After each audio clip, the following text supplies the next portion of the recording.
very out of nowhere. I was in shock. We were on vacation and he looked at me and he said, I don't feel connected to you anymore. I want to.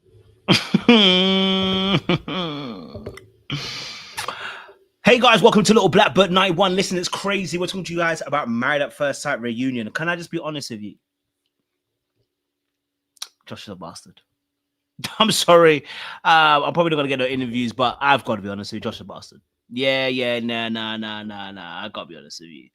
Josh is a bastard. Okay, because there is no reason why he dragged her to the altar, married her, said yes, stayed with her after the reunion. Sorry, stayed after the decision day, and then you drag her to Burning Man, like I said you should, and then you say a couple of months later you can't do this, bro. I'm sorry. What are we doing? I want to be real with you. You know what I mean? Like, what are we really doing? Now, Josh came out looking bad. I can't lie to you. I wasn't feeling it at all. Because again, look, I backed him all season long. I understood, but I think we can all agree, and I don't blame old girl either because she did what she was supposed to do. I do blame him though, because if she comes to Burning Man, stays the entire time, chills with you, wears the attire, it did everything you said about community, and you still let her go, yeah, bro, I'm sorry. Your abandonment wound, But you know what it is? We as an audience knew as soon as he kept a girlfriend around, as soon as Josh kept a girlfriend around, we all knew that something wasn't quite right. And I tell you that because when people allow people to orbit their life, their exes to orbit their life, they're not ready for a relationship. Most of you are not ready for a relationship. You let your ex orbit around you. You're not ready for a relationship. You know that already. You and I both know you're not ready for a relationship. You haven't been ready for a relationship. You're not going to be ready for a relationship. Okay? So yeah, I thought it was top class bastardry from Josh, and all the excuses that he made as to why he didn't want to be with her, nonsense. Absolute nonsense. Diabolical behavior. We've got to talk about Chad. You know what? Chad, you're on your fourth marriage, my brother. Every night it was him sitting on the couch, drinking. There were times I'd wake up like at 2, 3 in the morning and I would actually go move the glass from his hand because I was afraid it might like fall and break. And I mean, we did end up having. Yeah, Chad got a drinking problem. Simple. Chad got a drinking problem. I'm not gonna behoof you. Chad got a drinking problem. Okay, like a couple of seasons ago, we had that girl that had a drinking problem. Listen, he got a drinking problem. A little bit. You can tell. Too much drink to soothe his pains and his cries, to soothe his heartaches. Yeah, brother. Yeah. You know what I mean? Like, your brother. I think there's too much of that drinking stuff that's been happening on that side of things. I don't think he's the only one to blame. We saw Belinda already, so I don't think he's the only one to blame. But the reason why they didn't work out in a sense was probably because they said the anger aspect or whatever was an issue. We kind of saw that a little bit in the show as well. So I kind of knew that was going to be one of the issues with them as well. In that space, yeah, probably, yeah, you're right. And kind of climbed on him and may have maybe scratched him a little, so he got upset. He was yelling, saying the dog was being aggressive, and I told him he's just a curious dog, and then he yelled at me and said that the dog was untrained and didn't know how to behave. And that dog was always going to be a problem. I mean, that dog, I don't know why. I don't know why the dog has so much say in his household, bro. The dog doesn't pay bills. The dog is not not allowed to vote. The dog doesn't cook, doesn't clean. Okay, all right. The dog is a nuisance, bro. The dog is taking up air, space, and it needs to be trained, and it needs to be walked, and it needs to be looked after. It's a child, bro. Okay, it's a child, bro. Child, you know what I mean? So, yeah, that was a bit of a suspect thing right there, cuz I can't lie. As well. So, it's a bit of a wild one, you know what I mean? So we're gonna definitely see what go on there. You get me? It's gonna be an interesting one in that respect as well. So yeah, I will talk about them in a second or two. I won't go too deep just yet. We'll definitely get round to them as well. Okay, who's the next one? Let's go. The next one was okay. Yes, Will and Brittany, of course. They also had their situation. Okay. All right. They had their situation. Let's get them as well. You know what I mean? Because I think their one situation was also interesting as well, to say the least. Your relationship with Brittany? There isn't one. We haven't spoken in a long time. Really? Brittany, when was the last time you guys spoke? Like over a year and a half ago. I just want to say this one more time again. Brittany is one of the finest babes on Married at First Sight. Without a shadow of a doubt. I want to say that again once more. Brittany is one of the finest babes that has been on Married at First Sight. And there's been some fine babes on Married at First Sight. Okay? But I think I'm trying to recall back to some of the finest babes that's been on the show. She's been one of the baddest we've seen. But sis, the mind.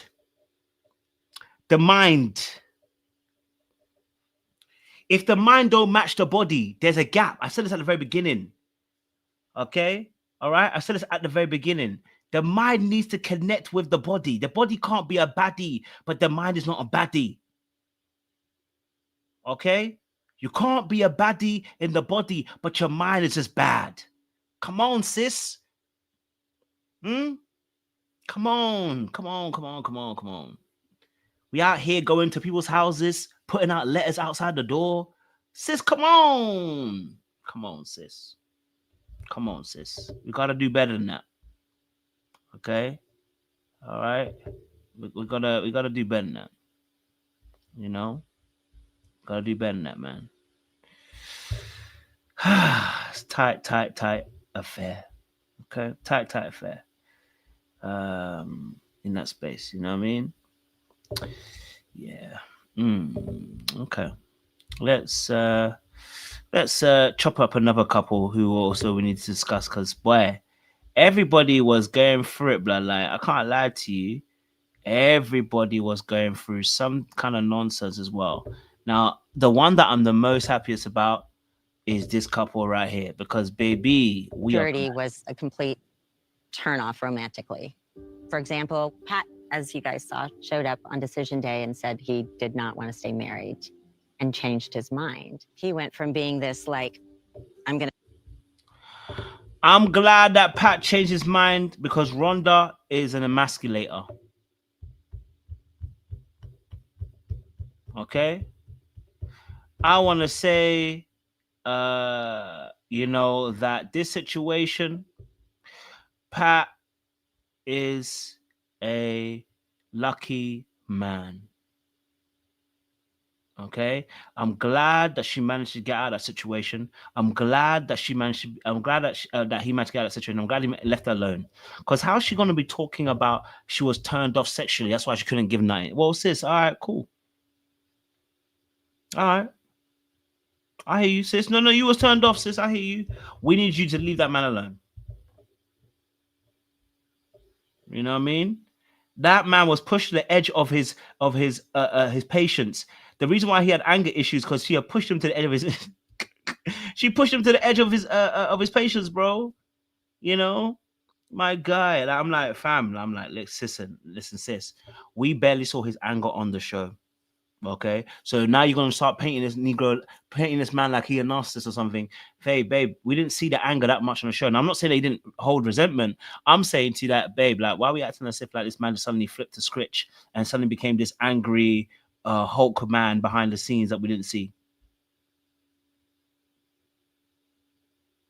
Moving mad. Okay. Now, the final couple, of course, that didn't go through, we thank God, because honestly, it was kind of abusive. I ain't gonna lie to you.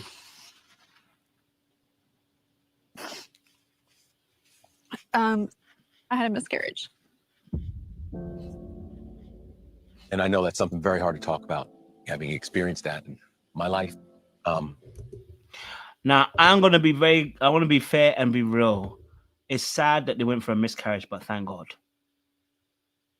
It's sad they went for a miscarriage, but thank God.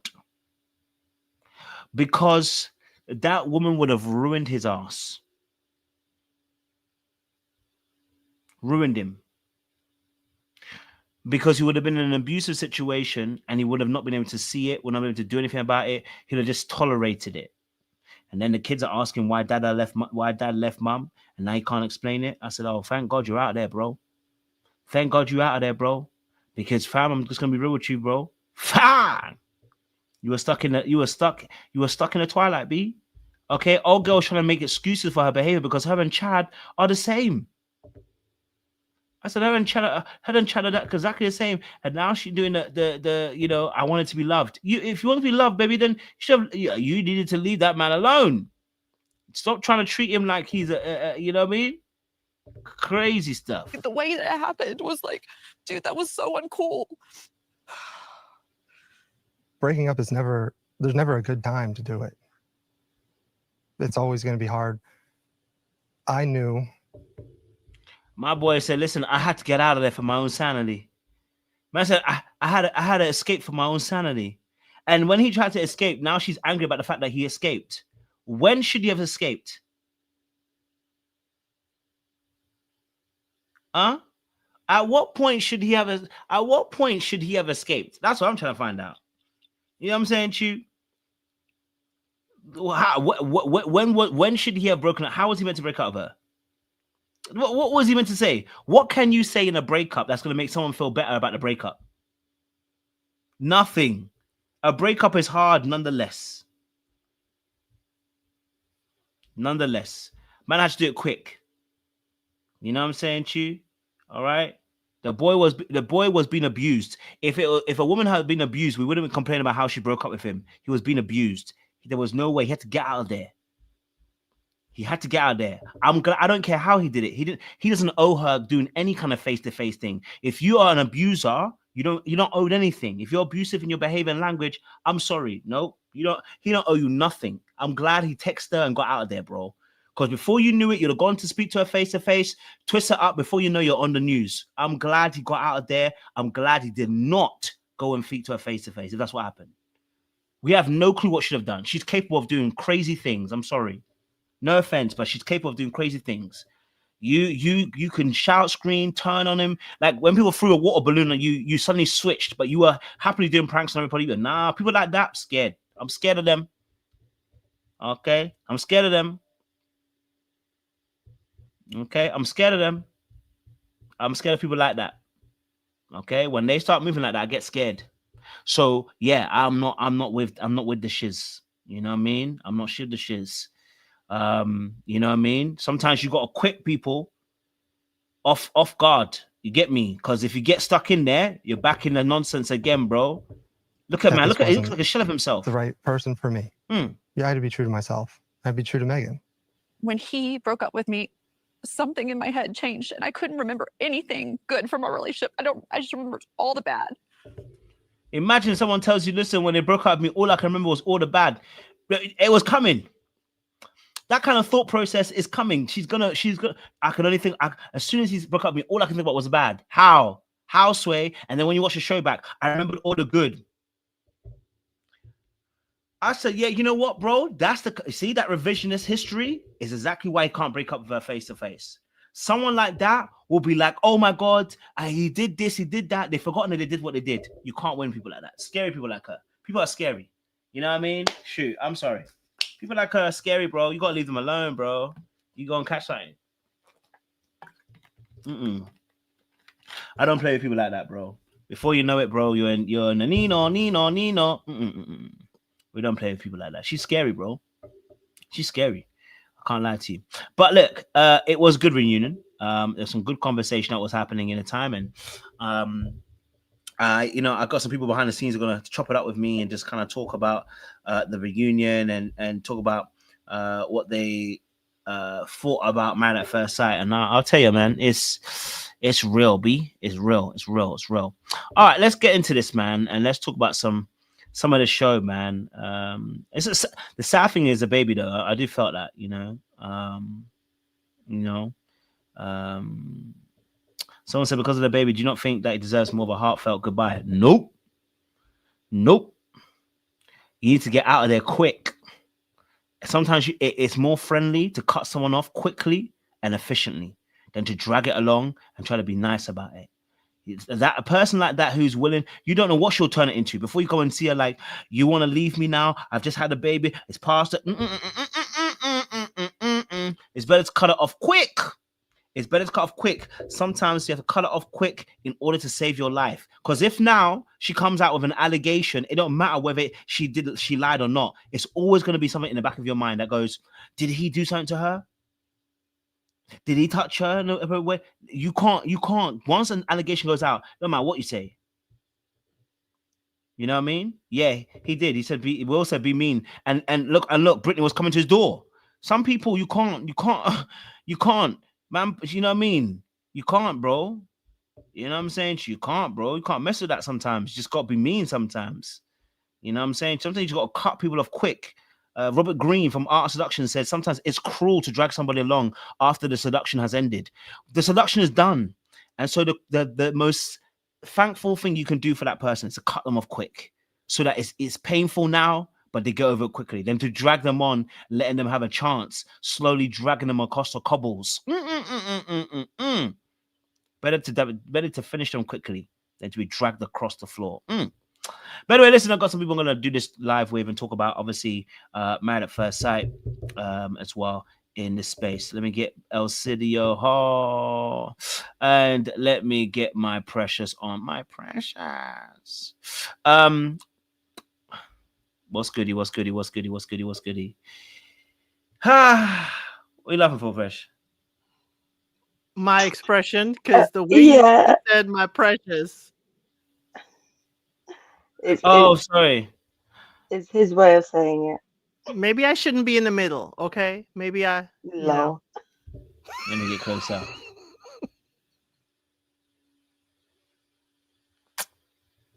Anyway, let's get into this. I blame El Cid.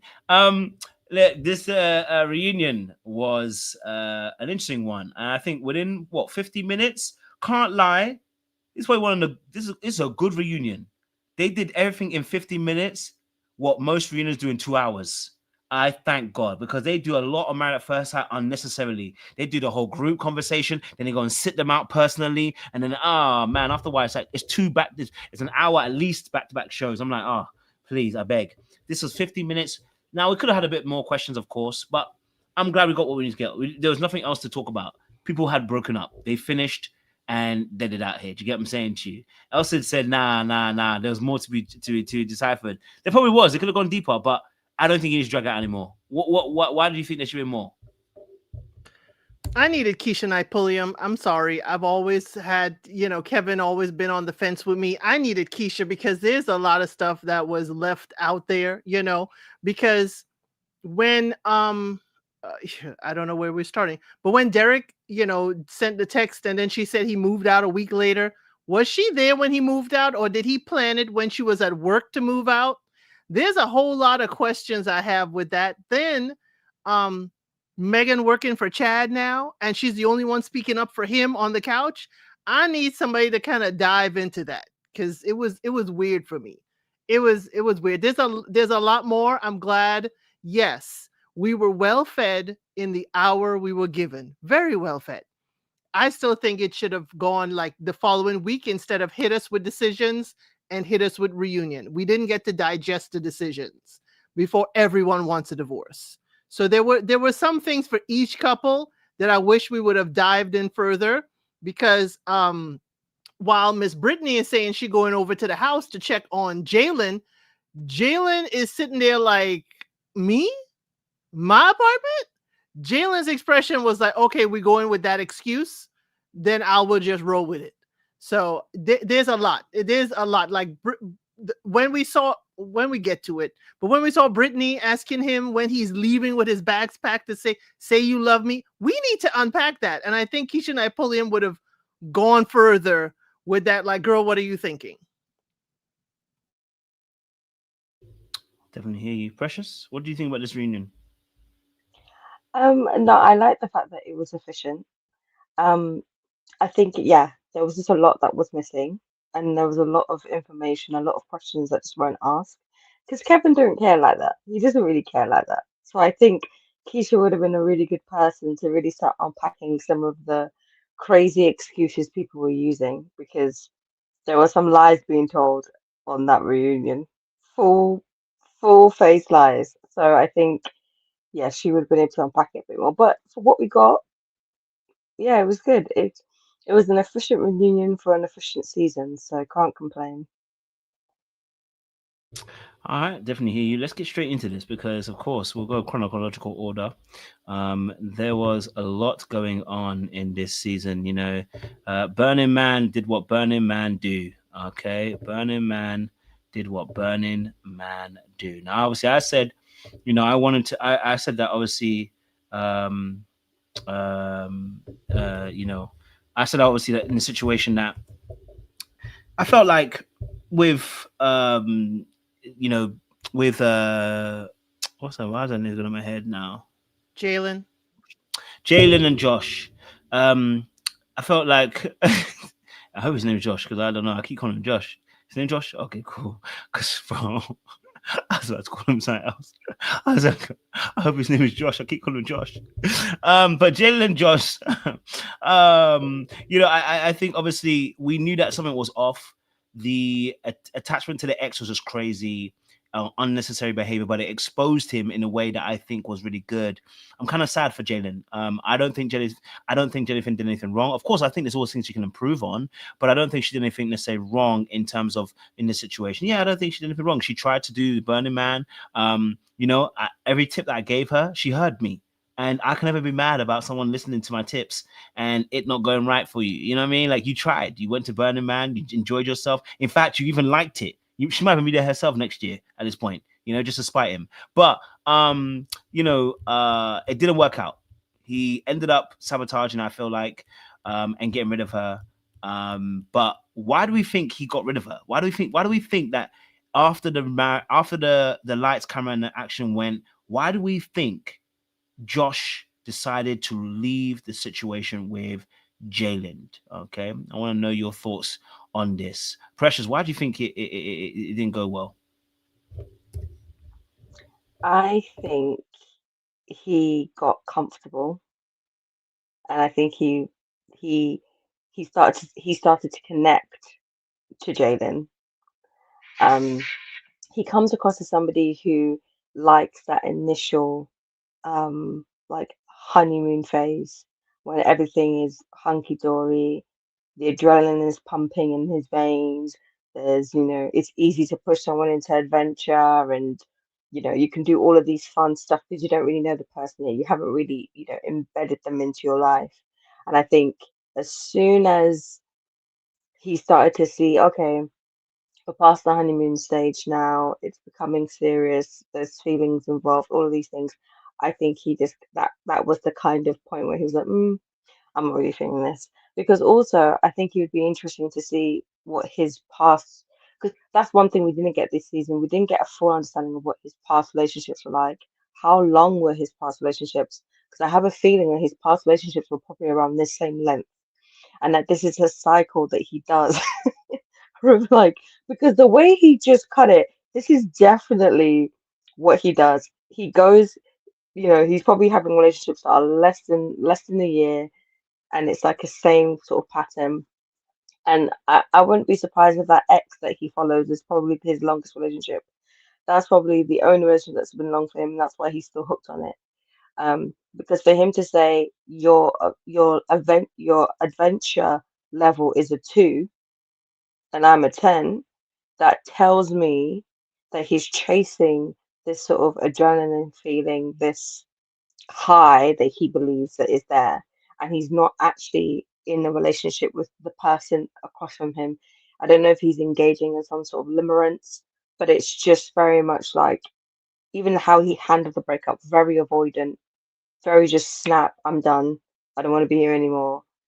And it's like, Josh, what's going on here? So yeah, and I think it makes sense when you look at them in the show. He love bombed her very early on, and I think you saw how the 8 weeks that love bombing started to trot out, and it probably continued after that. So it's wild, very wild. Though I agree mostly with what you said, Precious, I could kind of understand. But I blame the experts. First of all, let me start there. I blame the experts. The experts, when she had an issue and her gut was telling her he did not get rid of the contact with the ex, he lied about it too. Her gut was telling her run. And the experts were like, no, no, no, no, no. This is just one time. Don't put too much emphasis on it. This can still work. Jalen, that was your exit strategy. You should have known run. Don't listen to the experts at the time. Now here we are after all cameras are gone. We've moved in together. We are elsewhere. And he is doing the same thing, lying about the assistant, lying about, the age of the assistant, lying about other things.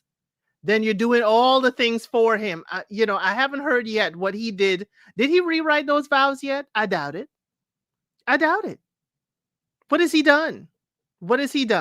And then he's blaming her. I'm not happy, so I'm buying myself gifts. You make me so unhappy, I'm buying myself gifts. Okay, I understand impulse shopping. We ladies, we understand retail therapy, but he's buying a whole pickup truck. Ain't chump change. He buying himself a whole motorcycle. That ain't chump change. So, sir, again, you're blaming this on her and how you feeling around her. But where I can understand is where he says her reaction to someone coming. But Josh, someone coming by, she saw them, they were coming, they saw her, they swerved to the left, and she went and popped off on him, tick, tick, boom, in public. What any of us wouldn't want, okay? Now, I could understand that being like, okay, I can't deal with this. I can't deal with this attitude.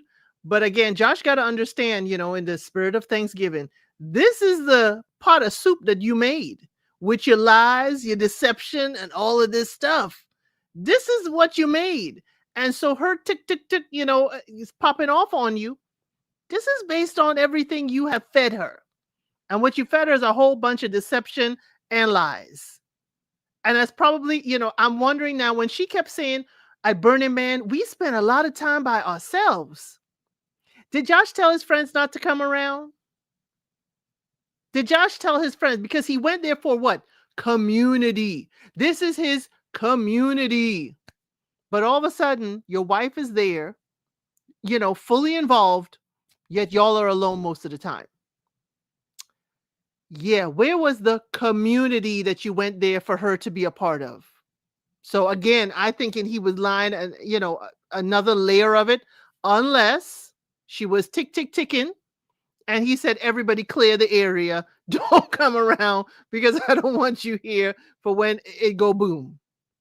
But I could understand in some of the parts Jalen stuff, but I could understand him feeling poked a bit by Jalen. But again, it is overshadowed by his lies and deception most of the time.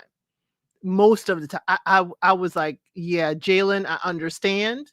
But in the end of it, the reaction, he reacted to it. And it's kind of like, sometimes I'm like, he just was waiting for her to pop off so he could bounce. And yeah, but I would have bounced too if you're ticking. But again, he has to be aware. And what is up with all the men wearing like a shade of green? What the heck was production doing? It's like the whole chair of men was a shade of green. And I'm sorry, Josh looked like the king leprechaun at the time. I will say though, Josh ended the relationship before that point. That's why she was on edge. So him then being surprised that she's on edge after you told her that you want to end the relationship when you were on holiday, and then you're being surprised because she sees you with a girl, you're acting weird when the girl comes round. Of course she's going to ask that question. So that's why, again, even that point, I don't even nah, because Josh ain't getting no girl from me. I'm so sorry, because the way he's behaving, crazy, absolutely crazy. Because to be fair, this is exactly why I said she shouldn't go to Burning Man, because through that whole, you know why? Because I know Kojo wants to feel proud. I see you, boo boo. But the reality situation is, he did not do nothing for that girl in that whole 8 weeks. Not one thing. But she was Well, doing well, everything. well, well, he did the spin class. Okay, in 8 weeks. Let's be real. Come on now. Come on. Come on. So that's what I'm saying. Like, he was making this whole big deal about Burning Man. He went to a 145-minute spin class. That man? No, no, no, no, no, no. This one, these are the kind of men you need to keep your eye out for. That one there. That one there. Because he doesn't want to he's afraid of the confrontation, so he lies. He's doing his little sneaky thing in the back. Then he's blaming all his impulse buying on you. My darling, Josh is giving me a lot of neurodivergent vibes. So for him to then turn around and say, I'm impulse buying because of I'm unhappy with you is wild. Take accountability for you. Take accountability for you. Because you bought her a whole how many carat ring on the honeymoon. But you were happy then. That wasn't impulse buy. So what are we talking about? The gaslighting, the levels of gaslighting this man is doing is off the charts. So that means he was unhappy then too, Precious. If he impulse buys large things, That's what I'm then he's saying. happy. That's what I'm saying. So that's what that whole excuse is BS. The gaslighting is on level 10. It's wild. And Jaylin, she dodged the bullet. She should just go and find herself another man, be happy, and keep it pushing because it's crazy. The next man is going to catch the strays, because remember, it's not just Josh, it's previous relationships. She's had this baggage. So, now it's not only that she's been picking men with this kind of issue. Now experts are now putting me with a man with the same type of issue. So Jalen is at a point where it ain't just me have a bad picker.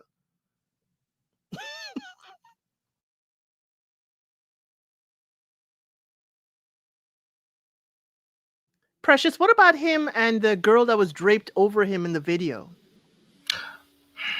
That's new. That's it. It's the newness of it.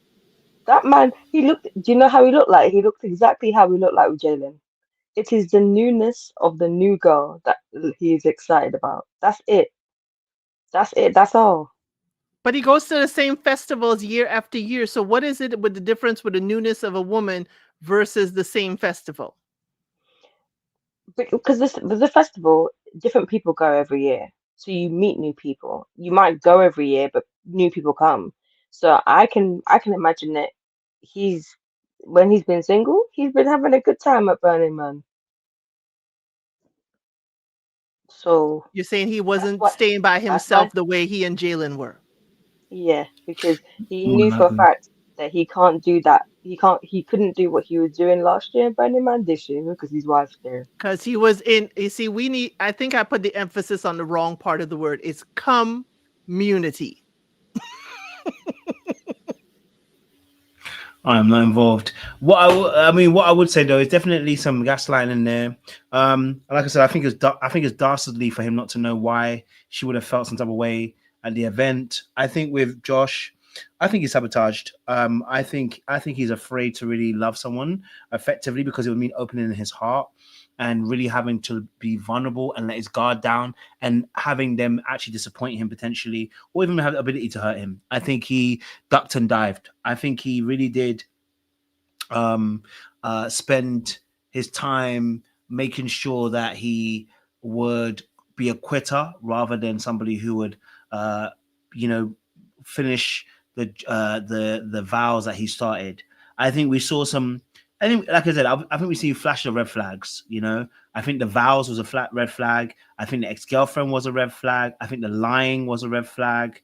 And now Burning Man's a red flag. So it's like everything's now become a red flag for him, simply because of the way that he's moved and we've seen him post.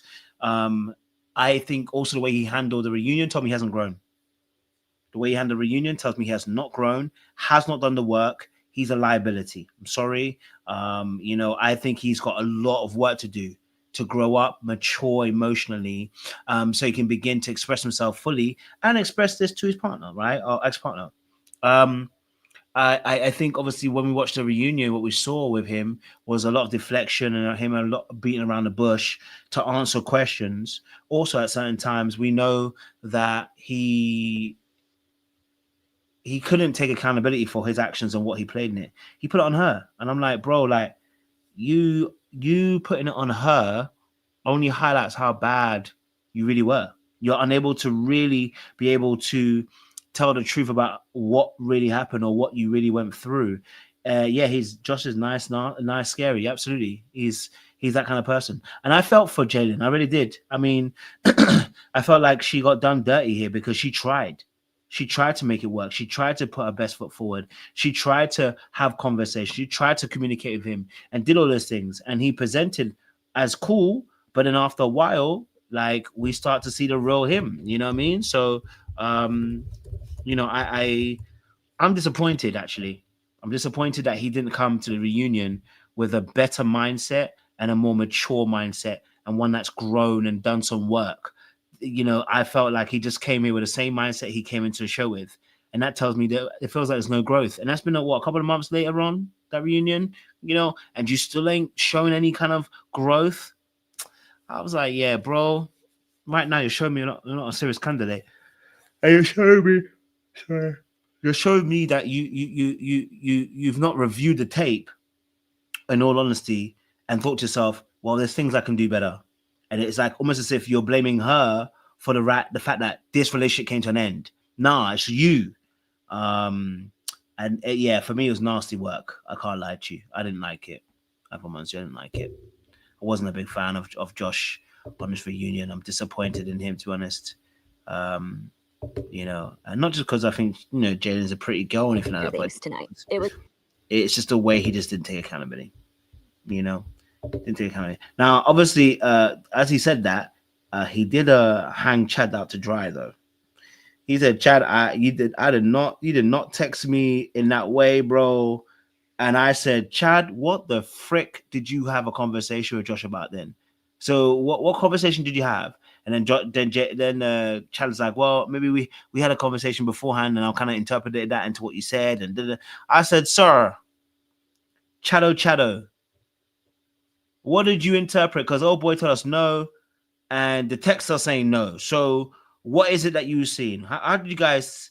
Oh, okay. Oh, okay. Oh, okay. Okay. Okay.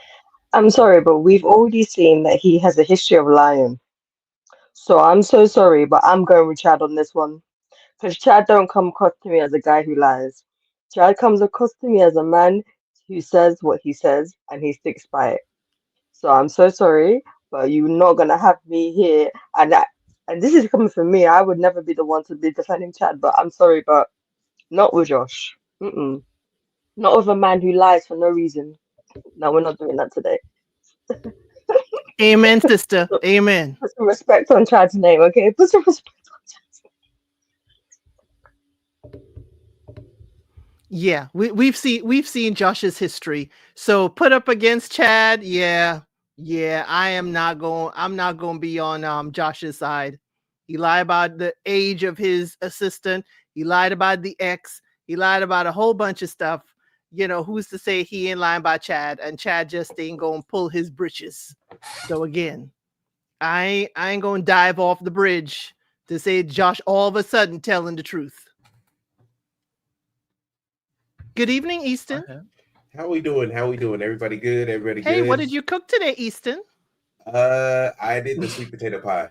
Okay, awesome. So, you know. Did you save some for us? Yes, I did. It's like 3/4 of the pie is still available, so I'll be sure to ship Fax it. Yeah, Fax it. Paxton. Yeah. Okay, Thank you. Appreciate you. for sure, for sure. Mm. Who we on? Who we talking about? We just started. We're just talking about Josh and Jalen. So you can give us your perspective on them. That boy be lying, man. That boy Josh be lying. He again. Well, I haven't been on all season. I just been watching. I've been reading all the comments. I've been watching everybody give really great opinions, and so I did that intentionally. I also scoured the Facebook groups and the Reddit groups, and so with Josh, I felt like he was the prototypical guy that came across really good early on, but as you started to peel back his layers, you could see that the first episode really set the table for him. So him just meeting his dad, also with his mom not being in the picture and him basically being no contact with his mom. I think that like I would have wished we would have saw maybe Jalen asked a little bit more pertinent questions around that, or even dig into that a little bit more. I know this is sensitive stuff, but you start to see it kind of drift back in to his life. And I think that he is a serial dater. He is somebody who dates sporadically, and like Precious and Elsie were saying, he dates in that honeymoon phase, and then once he fizzles out of that and it gets a little bit more serious, then he moves on. He's somebody who also I think is neurodivergent, or at least on the spectrum. I think that the episode where we show him writing the vows cleared that up or made that very apparent. But again, I don't want to diagnose anybody, but I've seen people. I've engaged with people who have maybe have some learning disabilities, and sometimes the pressure of being on TV, somebody recording you, and then them not even being aware. Like, I don't think that Jalen was aware, and she was just thinking that it was going to be a very easy, simple task for him to write out his vows. I think that also plays a role into it. But he's somebody who's a serial dater, and I think that it resolves around his mother wounds. I think that he doesn't like to sit in like really tumultuous things for very long, and he likes to keep things light and funny and airy, and that's why he likes to go to Burning Man all the time. Not saying that people who go to festivals all the time aren't serious people or anything like that, but it's a certain crowd, and it's also the community. And the fact that he walked in, even when the lady kind of pulled his card and asked if they had done anything intimate, I think that it's true that they probably did do something intimate, but I think that he's like, that's his thing. He goes to Burning Man, he might have like a little fling, and then it just fizzles out, and then he can go to his normal life. He has the means to do whatever he wants to do because he's doing well for himself, and so he just lives like this, and he's going to continue to do so until he either has a child or he gets tired of it. But he's got a lot of unpacking to do. He was lying, and his mask fell at the most opportune time. Love it. Okay. All right. Love it. That's my boy Easton coming through. Mm-hmm. Can we ask Easton the last question? Easton, do you believe Chad or Josh as far as the whole communication? Chad, because Josh probably agreed with him because he acts like a bro, because he understands like, oh yeah, bro. He's like, Chad ain't lying. Chad is just abrasive and it has PTSD. But Josh probably agreed with him and was like, yeah, I can't believe the schedule. They can keep changing mine and Jalen's. And yeah. And then Jalen probably charged Josh up and he's like, yeah, did Chad ask you? He's like, no, I don't even know anything about it, baby. Josh is a liar. That dude is a liar. I felt bad for Chad because he was getting his buttons pressed all season. And the time where he needed somebody to support him, especially one of the boys, because he seems like a very supportive person, although he is very troubled. He didn't have anybody to support him on that, because even Belinda, she turned her back on him because she's like, well, I like the show and I like the opportunities that it's presenting. But Chad wasn't lying. Josh is a liar. It's a fair point, so I can't be mad at it. The three of you agree that, Josh is lying. Josh a liar. I'm happy to concede my position and agree with you as well. Yeah, no problems at all here. Josh, if you're watching this, you're a damn liar. Okay, yeah, just saying. I ain't gonna interview no more. All right, cool. Let's move it on to the next situation, because again, there was another couple that needed to discuss their situation, and it was Belinda and Chad. Okay, all right. So now there is heartbreak in two households, but one household. You know what I mean? Both the daughter and the mother, but a heartbreak is crazy stuff, bro. Crazy stuff. But the mother obviously is dating now as well, so it's all good. Catch me up on what's going on. It seemed like you guys had a great emotional connection in the beginning. Mm-hmm. It seemed that way. It seemed like it was really good. We were together on our wedding night, so showering. So, I mean, you can only get. I want to know what you guys' thoughts are on Chad and Belinda. What happened? What happened? Do you believe happened between these two of Chad and Belinda? Who's the one that caused the issue? Who do you think? Belinda wasn't attracted to that man from the get-go. She didn't like that man from the get-go, and was trying to find ways to like move her way out of the relationship slowly but surely. Chad gave her ample reasons. Don't get me wrong, Chad, 1,000,010 reasons. Alcohol, I won't even say alcoholic, but drinks a little too much, PTSD, short-tempered, gave her plenty of reasons. But Belinda for sure didn't like that man. She wasn't attracted to the man. I think in my mind, Belinda still sees herself as the cheerleader that attracted Jalen and her brother's dad. And she don't see where she at right now. And she's like, I couldn't see myself with no Chad. But she did like the fact that Chad could do certain things for her. And she also got sent to the streets. Like, the unfortunate part of the divorce is she had to go back and get in the workforce. She didn't have a lot of like the resources that she had prior to being out there. And she did like that part about Chad, but she couldn't get over the looks. And that was the crux. And then from there, it was everything else. She was finding little things along the way. But Chad, I'm not here to say Chad was a catch or anything like that, because brother, you on your third, fourth marriage. But Belinda didn't like that man from the get-go. And so like he was going above and beyond in love bombing, and she was just like, ew. That's how I felt the whole time, the whole season.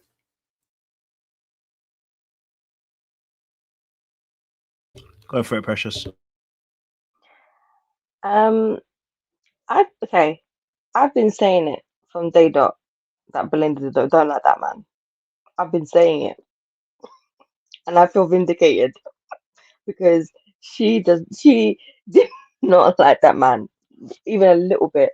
And I've said it before, I'll say it again. Free Chad, okay? Free Chad.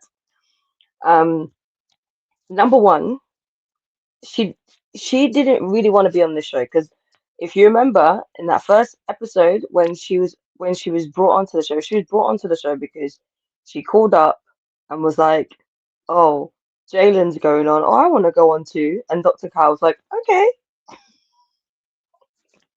Number one, that's number one. Okay, so she wasn't even going on this to be serious. Number two, she didn't like that man. I know Chad is not perfect, and I know he has his issues. However, his issues are things that with time he could work on, because you could see he was conceding, and someone like Chad isn't a man that's used to conceding, but he liked her enough that he was conceding bit by bit. The issue is that Belinda wasn't conceding nothing, and she wasn't meeting him where he was at. This man from the beginning said, "Man, I want that dog in my bed," and you continue to put the dog in the bed. Now, when he's annoyed with the dog because the dog is irritating his cat, now you want to have a problem. I'm sorry, but I'm with Chad. Don't bring the dog in my bed, especially a dog that's barking at me. And then you're saying that your dog is not aggressive. Yes, your dog is aggressive. Your dog's a big dog and it's getting on my nerves. Get the dog out of my house. What are we doing? So yeah, I just think Belinda wasn't trying to work with him at all, or try to soften some of those hard edges. And I think Chad, obviously, he's very regimented. The majority of his career has been in the military, and when you're in the military, you're very regimented. when you say you're going to be somewhere at this time, you have to be there at this time. Then to have, you know, production changing your schedule. Now, yes, he signed up for the show, but he's still allowed to feel how he feels. He's still allowed to feel uncomfortable, annoyed, anxious. The way he expressed those emotions weren't the best way, but that's something that Chad has to work on. But Belinda showed no empathy, no care, no, like, you know what, I get it. It sucks. I understand. I want to do this. I want to continue being on the show, but I get why you're frustrated. I understand. That alone would have helped Chad feel better. That alone would have helped him be like, you know what, I'm gonna do it for you. We'll get through it. It's only a few more days. But you're there, telling basically sitting in his face, telling him get over it. That's your problem. That's what you're doing in his face, and then you're expecting him to be okay with that. Like, what are we doing here? It doesn't make any sense. If the roles were reversed, Belinda would have been screaming bloody murder about how he's not supportive, he's not taking into consideration how she feels, how she's being affected by blah blah blah. But you're not doing nothing. There's no care. There's no empathy. There's no, you know what? I don't agree, but I see it. I understand, and I want to support you through this. How can I support you through? How could I help you to feel more comfortable with this production schedule? How can I support you to feel more regulated? You know? So yes, there's ownership on Chad to have sort out some of the things that he clearly is going through, some of the anxiety, some of those things. But also on the, like, as his wife, there is some input you need to have. You can't just be sitting there like a wallflower doing nothing. Why are you here then? Why are you here? So for me, I think they both, you know, they both didn't do things the way it should have been done. But I think the onus on this relationship not working is, I put it more on Belinda, if I'm being honest with you. Yeah, it's a wild one. From the get-go, Belinda didn't have his back, and we saw it by the end of it. We saw when everybody gathered after everything was done, say, hey, I really don't want to talk about this right now. I don't want to talk about this. And Belinda's like, oh, you don't want to talk about it? I'm going to let all your business out in front of everybody. No care for him. But here's the thing. Production, it's mighty suspicious you didn't show us the footage of that dog barking all day in the apartment. I find it quite suspicious because we have footage to see Will break up with Brittany. We see footage of a whole bunch of stuff, but we don't see footage of that dog barking all the time. The dog was also in Dr. Pia's face when she came to visit and was not, you know, told to sit or do anything. Then we saw the clips. Then we saw the clips of the reunion of the dog gut punching Chad while he's laying in the bed. I wouldn't want to be in that bed either. I wouldn't. That is telling me I need to go somewhere. And then Belinda's like, oh, well, I wanted him to come into bed and I told him to come into bed. I wouldn't come into bed with that dog there. And the dog is gut punching Chad and he's trying to move the legs out of his face. And Belinda's just there. No, sorry. The dog lacks discipline. And Belinda hasn't been disciplined, that dog. And I could be wrong because we don't see everything. I haven't seen Belinda tell that dog sit. And I am a dog owner, y'all.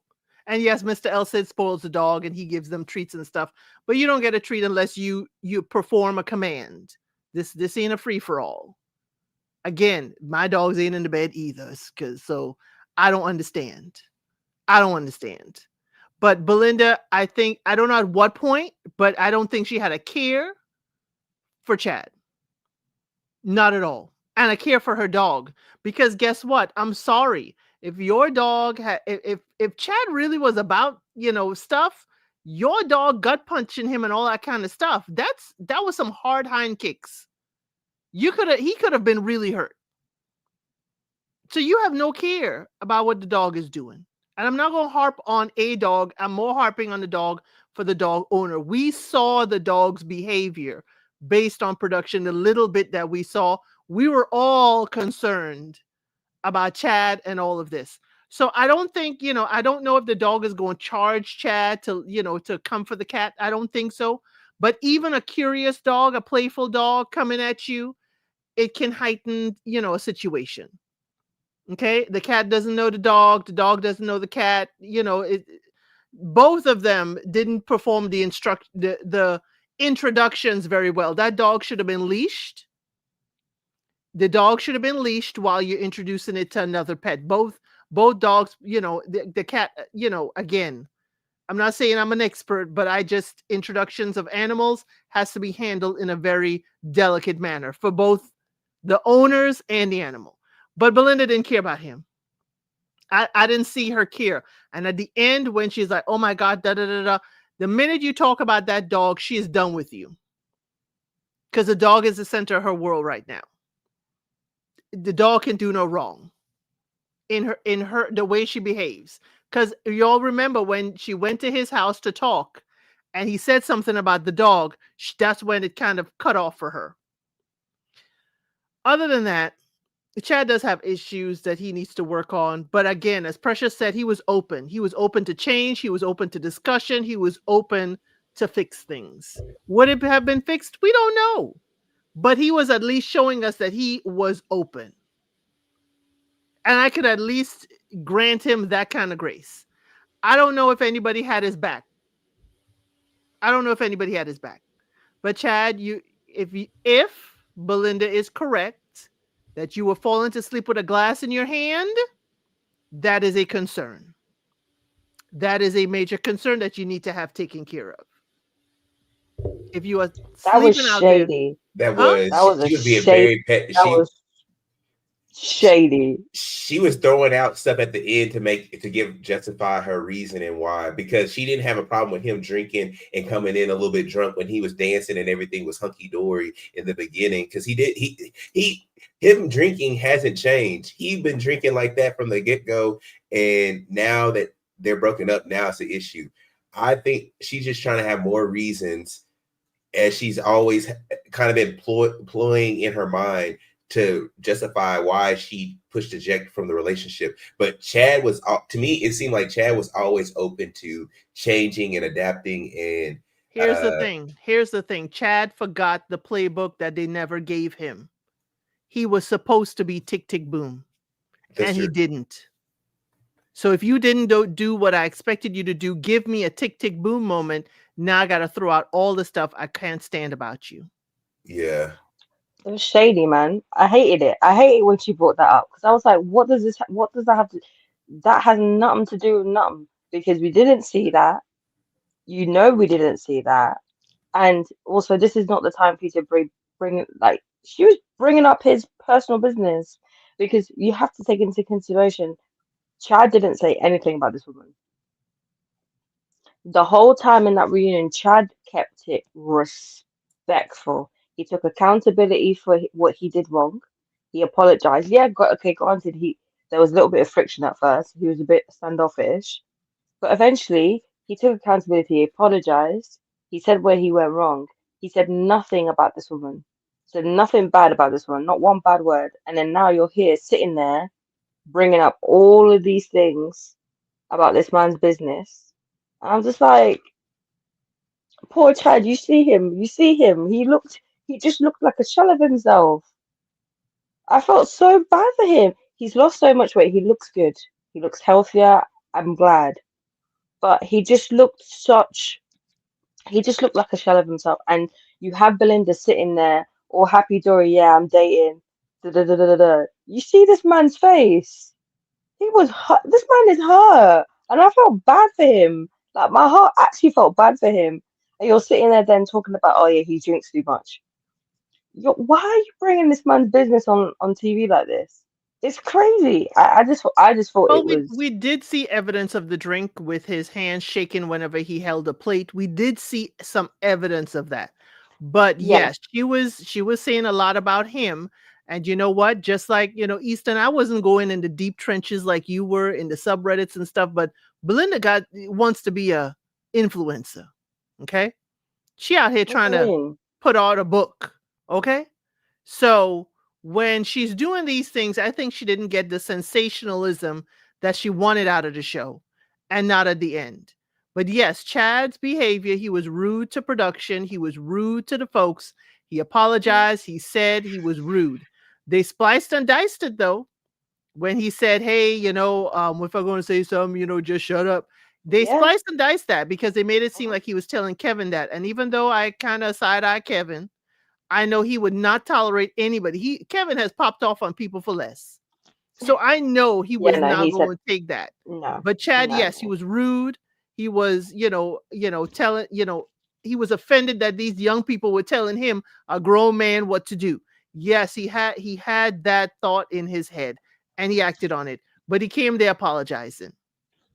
And that's what considering I mean. how nasty and mean and rude he was to the production, I think if he was sleeping with the glass in his hand, they would have shown it. They would have put Chad's business out there. Yeah. And that's what I mean. Like, that's what I'm saying is that, like, Chad is not perfect, but, like, you're bringing up stuff that we didn't see. We didn't see it for a reason. So all of this stuff that you're bringing, it's just shady and it's not necessary, right? You and the man are done. You're done. He's been respectful towards you. He's apologized. He's taken accountability. Let it be where it's going to be. You bringing up all these things that you didn't complain about on the show is wild shady. So for me, I just wasn't feeling that, if I'm honest.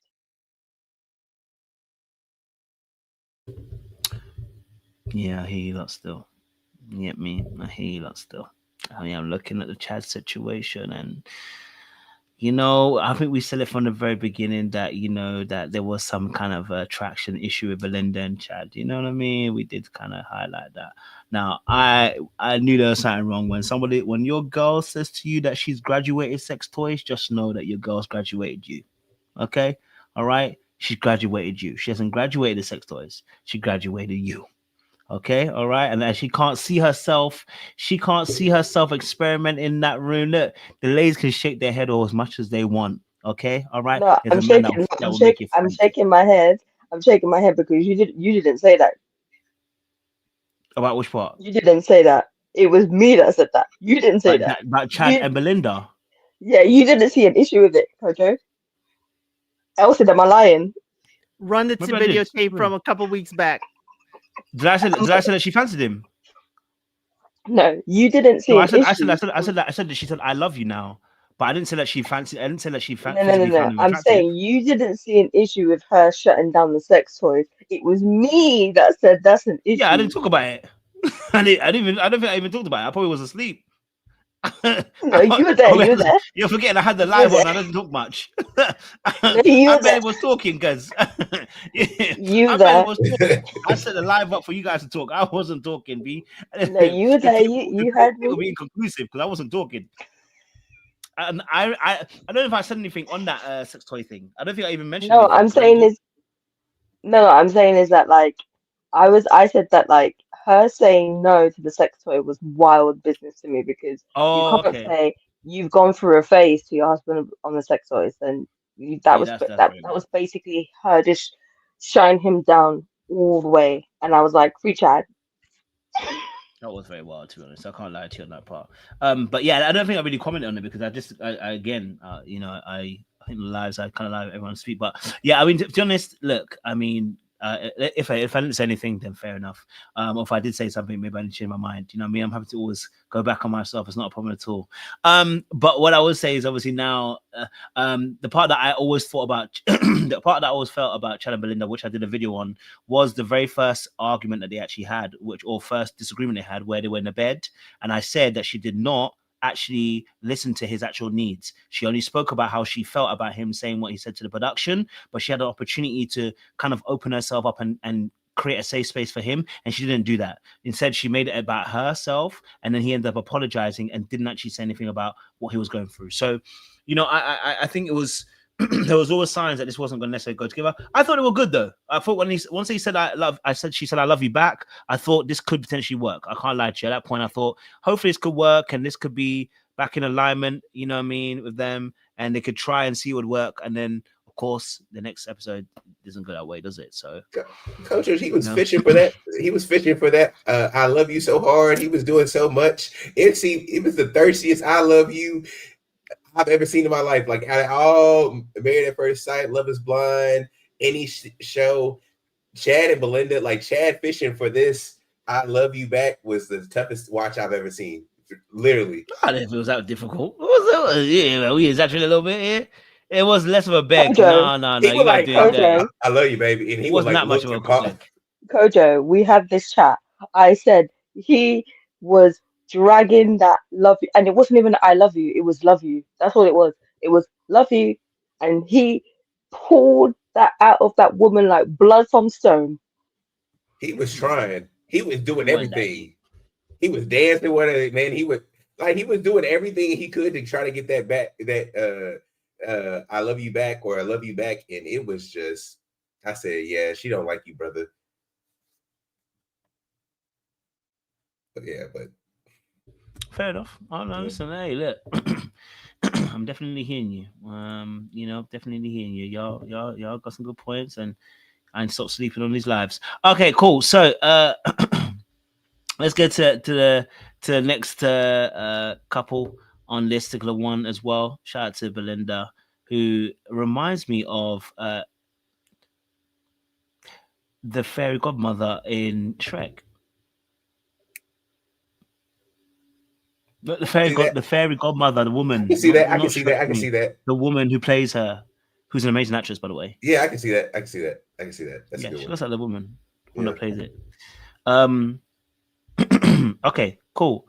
Let's then get to another couple then, who also had their issues. I want to go to Pat and Ronda first because you know what, we can get to freaking Super Bowl later. We can get to the Super Bowl you later. know what I mean? We'll get to that in a second or two. Okay, let's talk about Pat and Ronda. Surrender. It's like you could have given him a little more grace. Yeah. Okay, moving on to our last couple. Oh, damn. Yes. Love you, Patrick. And did I slip up? Hell yeah, I did. But was I making the effort? I really was. I just Okay. Pat and Ronda, the situation came to an end, came to a close, this too. And you know, I felt like this woman, there's no pleasing her. I know what she needs, but I also think it's very tough too, because I think she's very independent and it's very tough to meet her standards. Now, we saw how all season long, really and truly, I think where Pat will have to do some work is boundaries. At some point, you got to stand up to that woman and tell her, listen, shut the frick up. You're driving me nuts. Yeah, because she was honestly driving him to the wall. Okay. And she was looking for him to actually to put boundaries in. And because he was not doing that, and he was kind of like being a bit passive about that, she kept on taking more and more inches until, you know, he could take no more. So I wish he would have done more of that. I wish he'd have pushed more to make sure that those boundaries were in place. But I do also feel like Ronda on a normal day-to-day, baby, I need her to calm down. I need her to stop, you know, taking inches. I need her to stop pushing the agenda. I need her to stop, you know, berating him, insulting him, you know, calling him out whenever she feels like I can't lie to you. Her son told us and warned us from the beginning. You just want to have your way. You know what I'm saying to you? Now, if you two giggling about inches is crazy work. Crazy work. Y'all need to grow up. Okay? Y'all need to grow up. No, I don't. No, I don't. You talking about Shrek and you telling me to grow up? Oh, heck no. Oh, heck no. I wasn't saying it to laugh. I was saying it because she did look like the way. y'all are tripping. What's your thoughts to Pat and Ronda? What do we think about Pat and Ronda? Pat's fault, brother. It's your fault. I can't. Ronda is insufferable, but as I say, she's a small microcosm of the population. And Pat's issue is that he got caught in the cookie jar. He's the type of guy who who's probably gone on droughts without having any sex or being intimate, to where now that he had access per se, he stuck in a bad situation a lot longer than he should have. He knew better. He knew better from the get-go. Ronda was insufferable from every breath Ronda took is insufferability. And there was nothing that you could tell me otherwise. Pat knows better. The problem was that Pat was finally getting some cookies, and so he just stuck in there. And then what happened? As soon as it was off the table, oh, now he wanna put on his big boy drawers and put on his work boots and put his foot down and have some boundaries. I know Pat's fault is that he stayed there way too long. And that was my problem. He got dragged around doing it, and he knows better because, brother, you are 50-something, 60-something. Brother, you need to have a little bit more awareness. Rhonda's terrible. She's insufferable. But, Pat, I put a lion's share of responsibility on you. Easton, we're going to have to, disagree on this one, because Pat did tell her what his expectations were, even at the wedding and other times. Just like Chad told Belinda his expectations with the daggone dog. He did say what his expectations are. And Rhonda did as well. But again, Rhonda, it seemed like, wasn't open to what he wanted as much. Because he told us, he said it, hey, this is why my first marriage didn't work. This is why, this is what I would like to have in this marriage. And he was shut down. It was the Rhonda show. The minute she was like, I don't want to hear you talk. Stop talking about yourself. I don't want to hear it. So how is he supposed to let her know his boundaries or all that other stuff? She don't want to hear it. Meanwhile, I'm thirsty because I want to know about Pat. The kernels that we get about Pat, I'm like, okay, you saw the space landing? Okay, you saw this, you saw that. Oh, you were a colonel in the Air Force. This is what pissed me off. He was a colonel in the Air Force. This man, he is an aerospace engineer, yet she's treating him like he hasn't finished preschool. I mean, come on. And yes, I understand, y'all. This is the nice guy, okay? I ain't saying nice or good or whatever. This is the guy that, hey, he's there.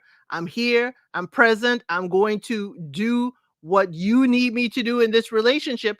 And as someone said in the chat, he was dragged along. And it's like, I was like, when he pulled up in that shopping center and say, listen, I feel like you're scolding me. I feel like, this is what you're doing all the time. This is how you're making me feel.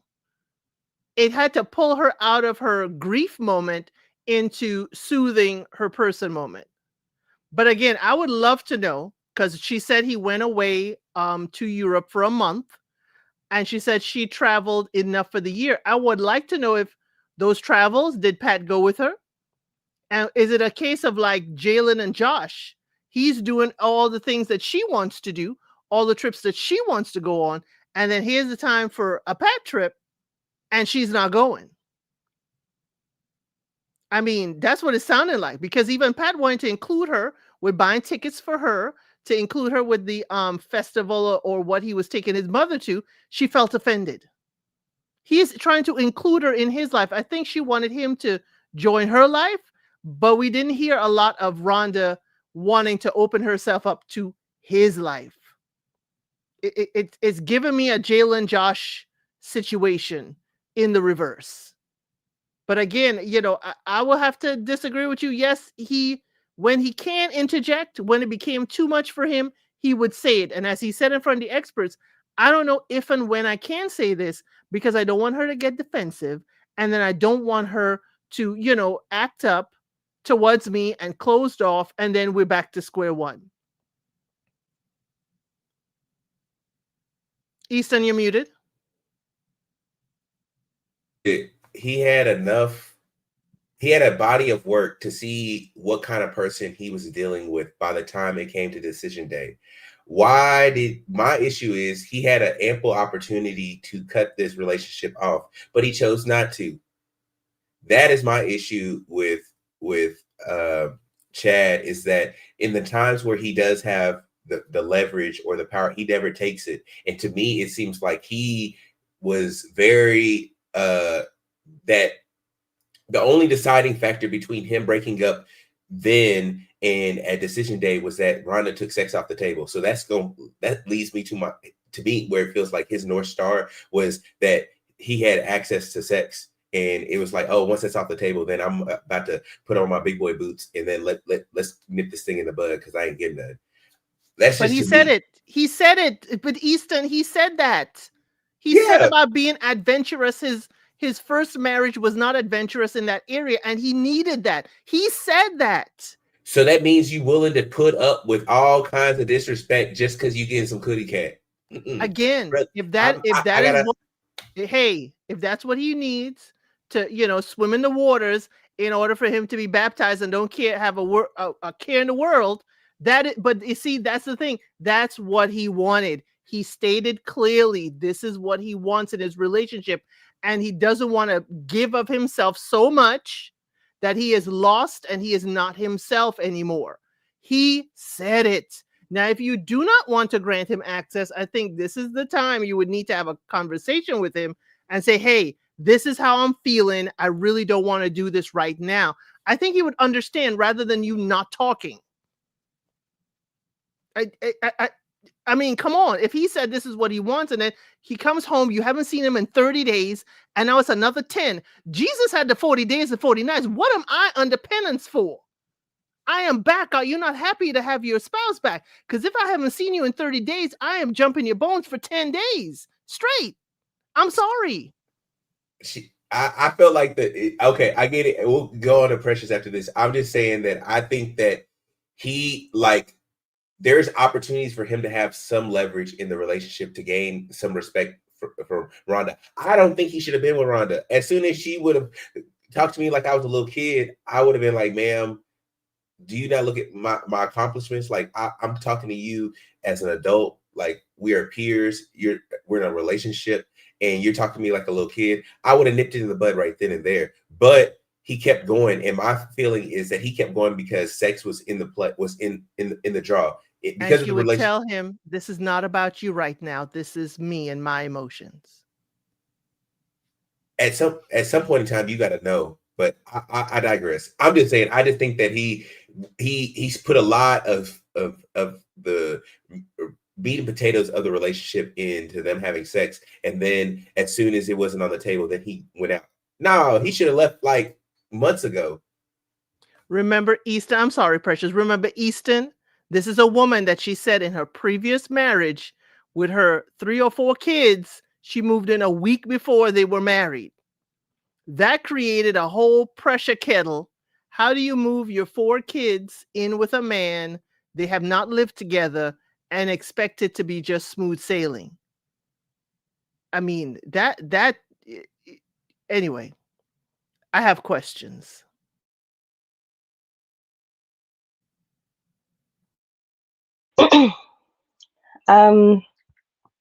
So I think Kojo, remember where you're at, Kojo. Oh no, I did that towards you. Don't worry. Remember, I'm saying, remember where you're at. Okay. All right. Sorry, We'll be having words later. No, Ooh. the reason I'm saying inches. Okay, moving on. The reason I think with Rhonda saying, right, that him changing his decision at decision day turned her off is diabolical. So you're telling me you were with this man for all this time and you've been turned off. That's why you stopped having relations with him. And then he turns around and goes, you're not having relations with me. I can't do this. And now you're feeling some type of way. If you knew that you were turned off, why did you stay? It's diabolical. Rhonda this whole season has been getting on my absolute last nerve. Okay, last nerve. And the one thing I will agree with Easton on is if Pat had been more boundaried and more secure in what he wanted and realized I'm not getting it, I don't have to be here, he wouldn't have gotten this far down the road with Rhonda. Because much like what you were saying, Elle said, Pat's interesting. He's an interesting guy. He's lived a whole life. And we got none of that because Rhonda just wanted to steamroll this man. And I won't lie to you, when Pat pulled over that car and put her in her place, I was like, go on, Pat, go get yourself your woman after this. After this, go and find yourself your woman because we ain't doing this no more. We're not doing this. Because what's going on here? Rhonda was a nightmare. Rhonda was a nightmare because at first the production made it look like, say, Pat was somebody who just couldn't read the room, and it wasn't the case. Pat wasn't that kind of person, and I think the entire time he got railroaded. He got railroaded by the experts. He got railroaded by his own friend. That Adrian guy, he needs to have words with that Adrian guy. That's number one, number two, and number three. Pat he got railroaded this entire season, and he will find his girl. He will live happily, looking after his mum, being a good man. Rhonda, she needs to go to therapy. She was looking for a therapist. She wasn't looking for a husband. And that's what I've been saying this entire season, and it's wrong true. It's wrong true. So yeah, I don't know. Free Pat. Well, he's free now, so Rhonda needs a companion. She don't need I don't think she sees somebody. I don't think that people are unfixable, but she's somebody that is maybe so far gone and so far on the deep end that I don't even think that it's worth it. I think that she should just have like she should have a cult in the mountains. That's the type of person that Rhonda is. She should have a cult in the mountains, and she should have her people and a bunch of cats in her own house, and nobody can do anything to the house, can't make no changes, and that's it. And she has a companion, because some people are just too far gone, and that's Rhonda. Not in the mountains, Easton. In the elevation, there's not much oxygen to the brain in the elevations. That's right up her alley. That's right up her alley. No, she read tarot cards. She could be in the mountains. She could sell that whole thing up, have a little cult, a little group. Well, her son warned us. Okay, her son did warn us, so we kind of got the heads up. We were hopeful, but her son did warn us. I wonder if Pat heard the same thing. And I think I know you're saying yes, Pat should have his boundaries or whatever, and for me, it's the newness of it all. This is a new person you're trying to navigate. So to kind of like come in saying this is what I will and won't do in a, in the check you manner, I don't think anyone would proceed like that, considering this is a person you don't know. It is a love interest. You are, married to them, and you're going to see if there's a future with them. Yes, you can say your boundaries, but I guess it's a matter of tone. Now here's someone who does have a more gentle tone. Are we just not going to listen because of the tone? He is stating what he would like and what he won't like. He was, handled very well. That Rhonda said, I don't even remember your name.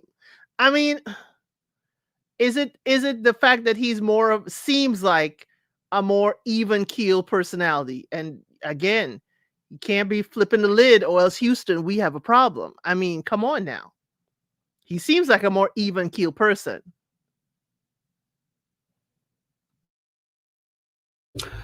I hear it, but I still blame Pat. I still blame Pat for the fact that if he had better boundaries, either she got two choices: fix up or leave. So I think he gave her just a little bit too much room.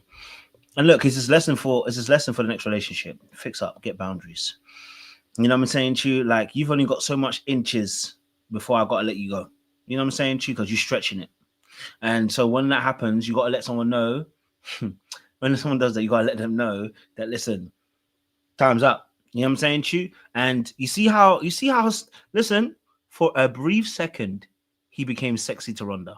That car pullover, the pull up the skirt, handbrake. Oh, it's automatic for you guys, so it's not really handbrake, but you know what I mean? But he pull up, put that thing into park, and say, listen up here. Chewbacca. No joke, but no, for real, but he let her know it's not going down like that no more. I've had enough of your lip. I'm trying my best. I need to get into shape. Do you see how she softened? For a little brief second, she softened. Yeah, now she's still a little bit hard, but she softened a little bit. He needed more moments like that. And he said, oh, from here on out, this ain't gonna run no more. But it kind of did. You know what I'm saying to you? So once he said it, it's got to be like next time she doesn't, I'll put my foot down. This ain't going around no more, Rhonda. Okay? I done told you in the car, and I'm telling you again in the house. Don't let me say it again. You know what I'm saying? And then Chief? y'all will be saying he verbally abusive. No, No, because I would have because the been. I way would have he been. did it, I would have been capable no, for him. I was like, no, see, no, the way he did it in the car was really good because he did it in an even killed way. He didn't raise his voice. He didn't shout. He was calm the entire time. That's how you had to do it. And the reason that I'm saying that he didn't hold his boundaries is because even though he mentioned it half-heartedly.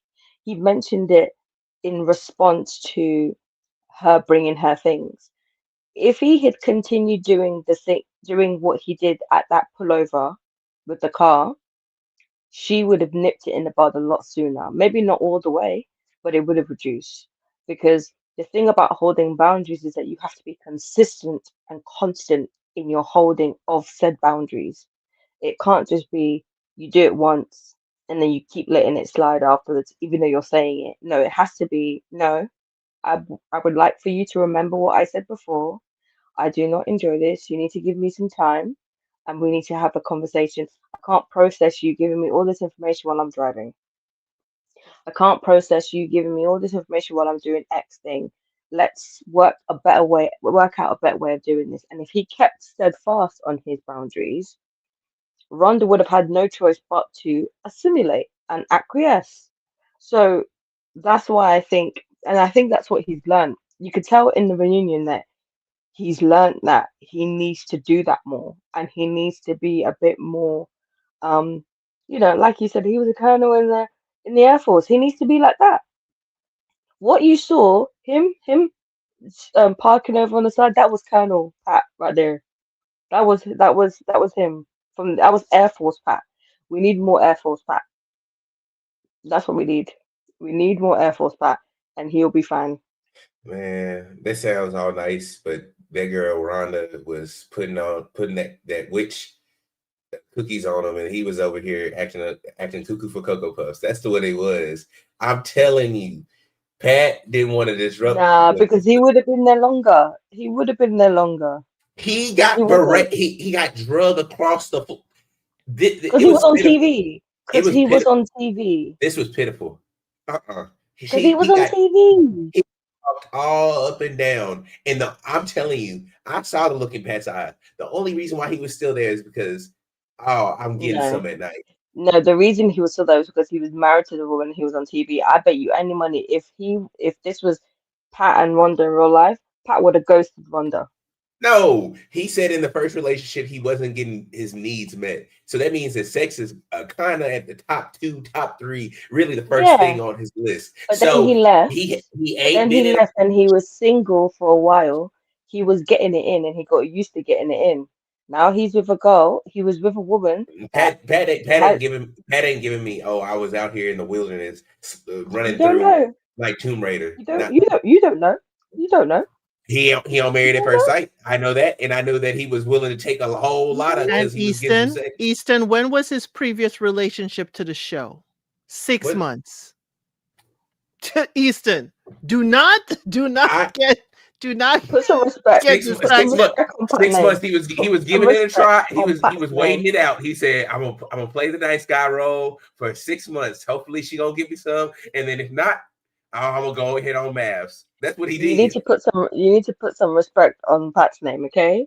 Because you're out here trying to act. Pat, I'm telling you this now.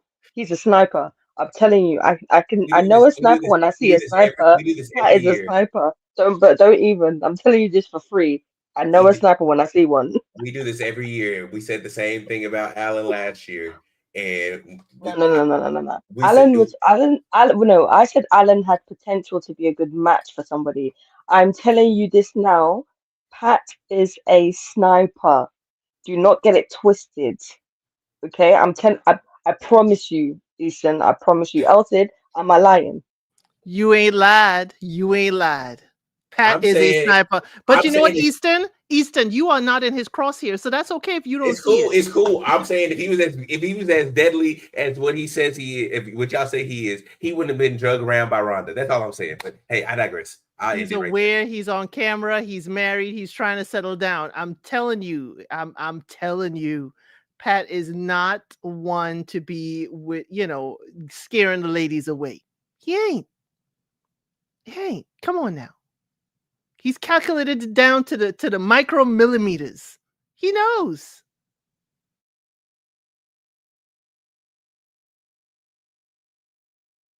Let's go on to the next relationship. Well, Pat, if you're listening to this, good luck, bro. We support you.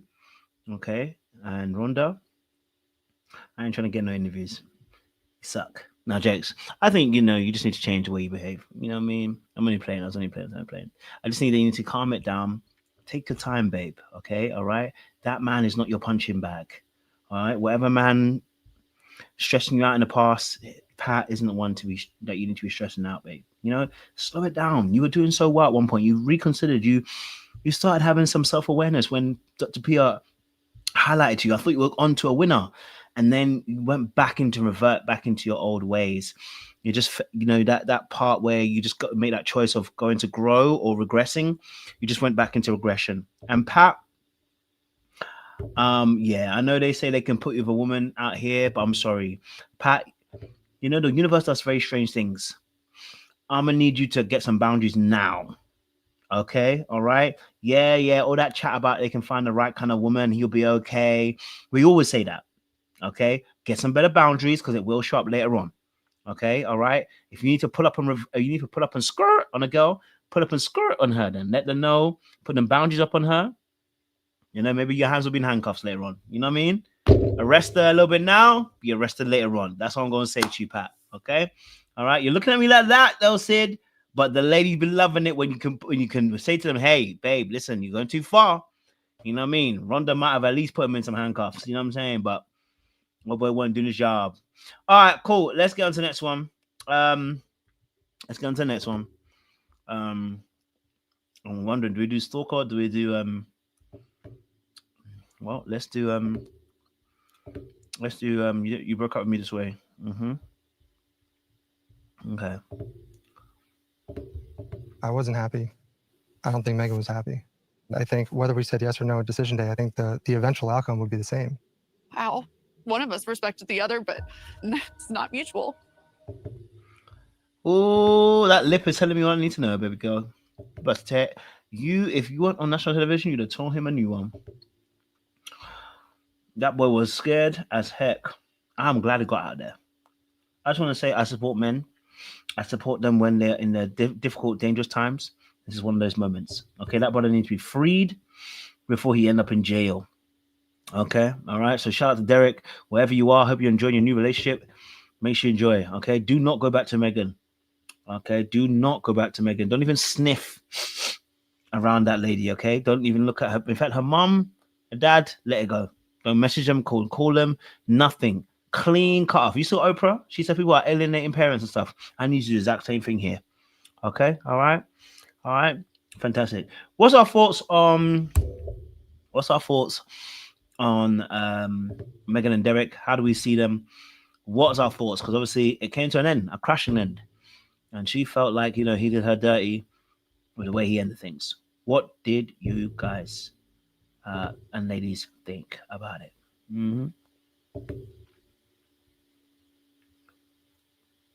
Sid, you wanna break us in? Oh, I didn't know who you wanted to go first. That's fine. That's fine. I can appreciate what was said earlier. Derek made the great escape. I had questions about, did he, pack up and leave while she was at work intentionally so he could avoid her? There were some questions there. But I think what colored it for me with Derek, and I kind of like turned away from him quite a bit, was at the end when he was saying my new girl is looking forward to being a parent. Knowing we just talked about, or you're in front of the woman that you just, unfortunately y'all lost a child together. Again, to me, it was highly insensitive. So when I was sympathetic to his cause until he did that. And I was like, you could go upriver with Josh. You could go upriver in the same canoe with Josh. But again, I could understand he wanted to make his great escape. Loss of any kind. And the grieving process, causes people to behave in a different manner. And I don't know if they went through grief counseling. And that is certainly a time that you need to go through grief counseling. Definitely need to go through. Any parents or expecting parents, that is a time that you go through grief counseling for real. But for him to say that in front of her, and many people are saying whether or not it was, real, or if they were joking or not. For me, I'll take it at face value. I'll take it at face value, but Derek should have or could have said no. But I guess he was the one, remember, that says, hey, we will be a yes on decision day. And Megan said, hey, I don't need to be married to you to help raise this child. I had more. Megan's issues were glaring. We could see Megan's challenges. They were glaring. And then I was like, what is going on in the background? Especially at the anniversary at the winery. Y'all realize Megan did like a 180. And all of a sudden she wants to sit on his lap all cuddly and all kinds of stuff. And I'm like, what's going on in the background? What is Derek saying to her that has pacified her to this level? What has gone on? Is he pacifying her, or is this a power play or a power move? They confused me at that time. But in the early stages, we knew she expected him to take care of the dog. Again, another dog. She expected him to pick up the slack at home. Again, they were making good strides in babysitting those three young men. They were really trying to make something of it. But then it's like, all of a sudden you break up over text, pack up and leave, and you're gone. Okay, I can understand that, but that the comment at the reunion, I'm sorry. Yes, I have some sympathy for him and what he has gone through, but it irked the heck out of me, and I'm trying not to go off on him for saying that because it was highly insensitive.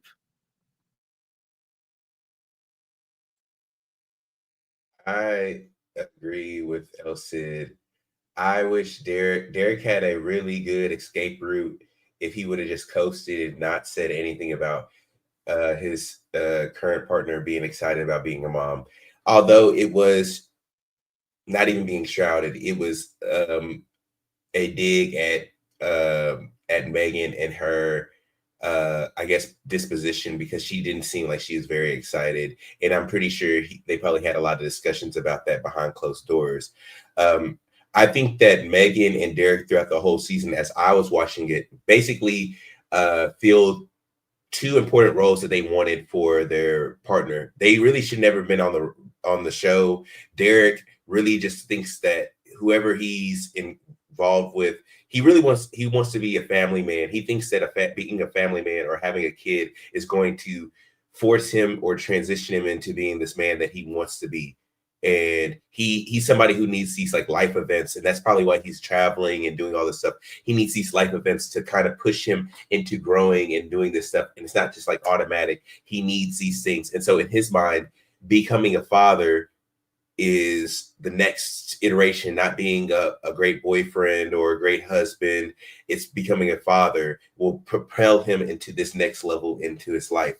Now, and so he doesn't care about who is on the other side of that or the receiving end of his chromosomes. He's just like, pick Megan, she's it, because he should have kicked Megan to the curb a long time ago.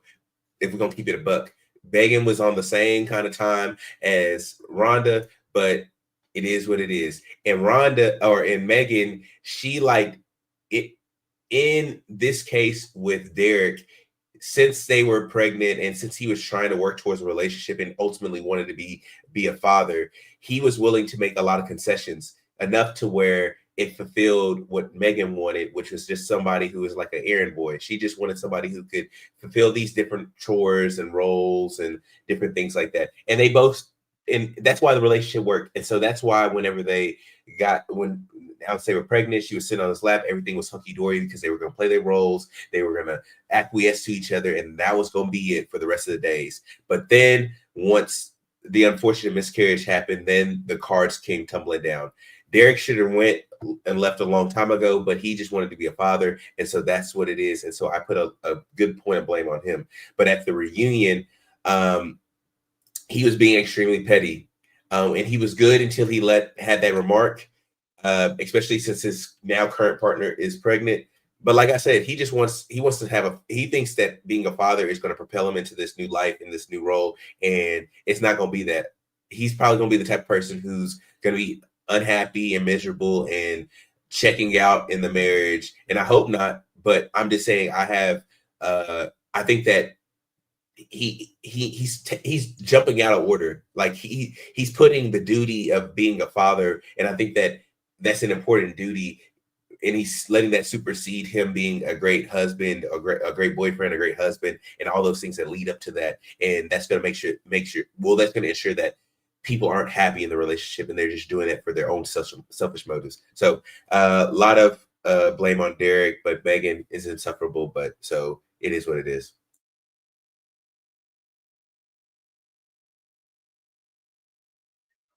Did you say that his new girlfriend is pregnant?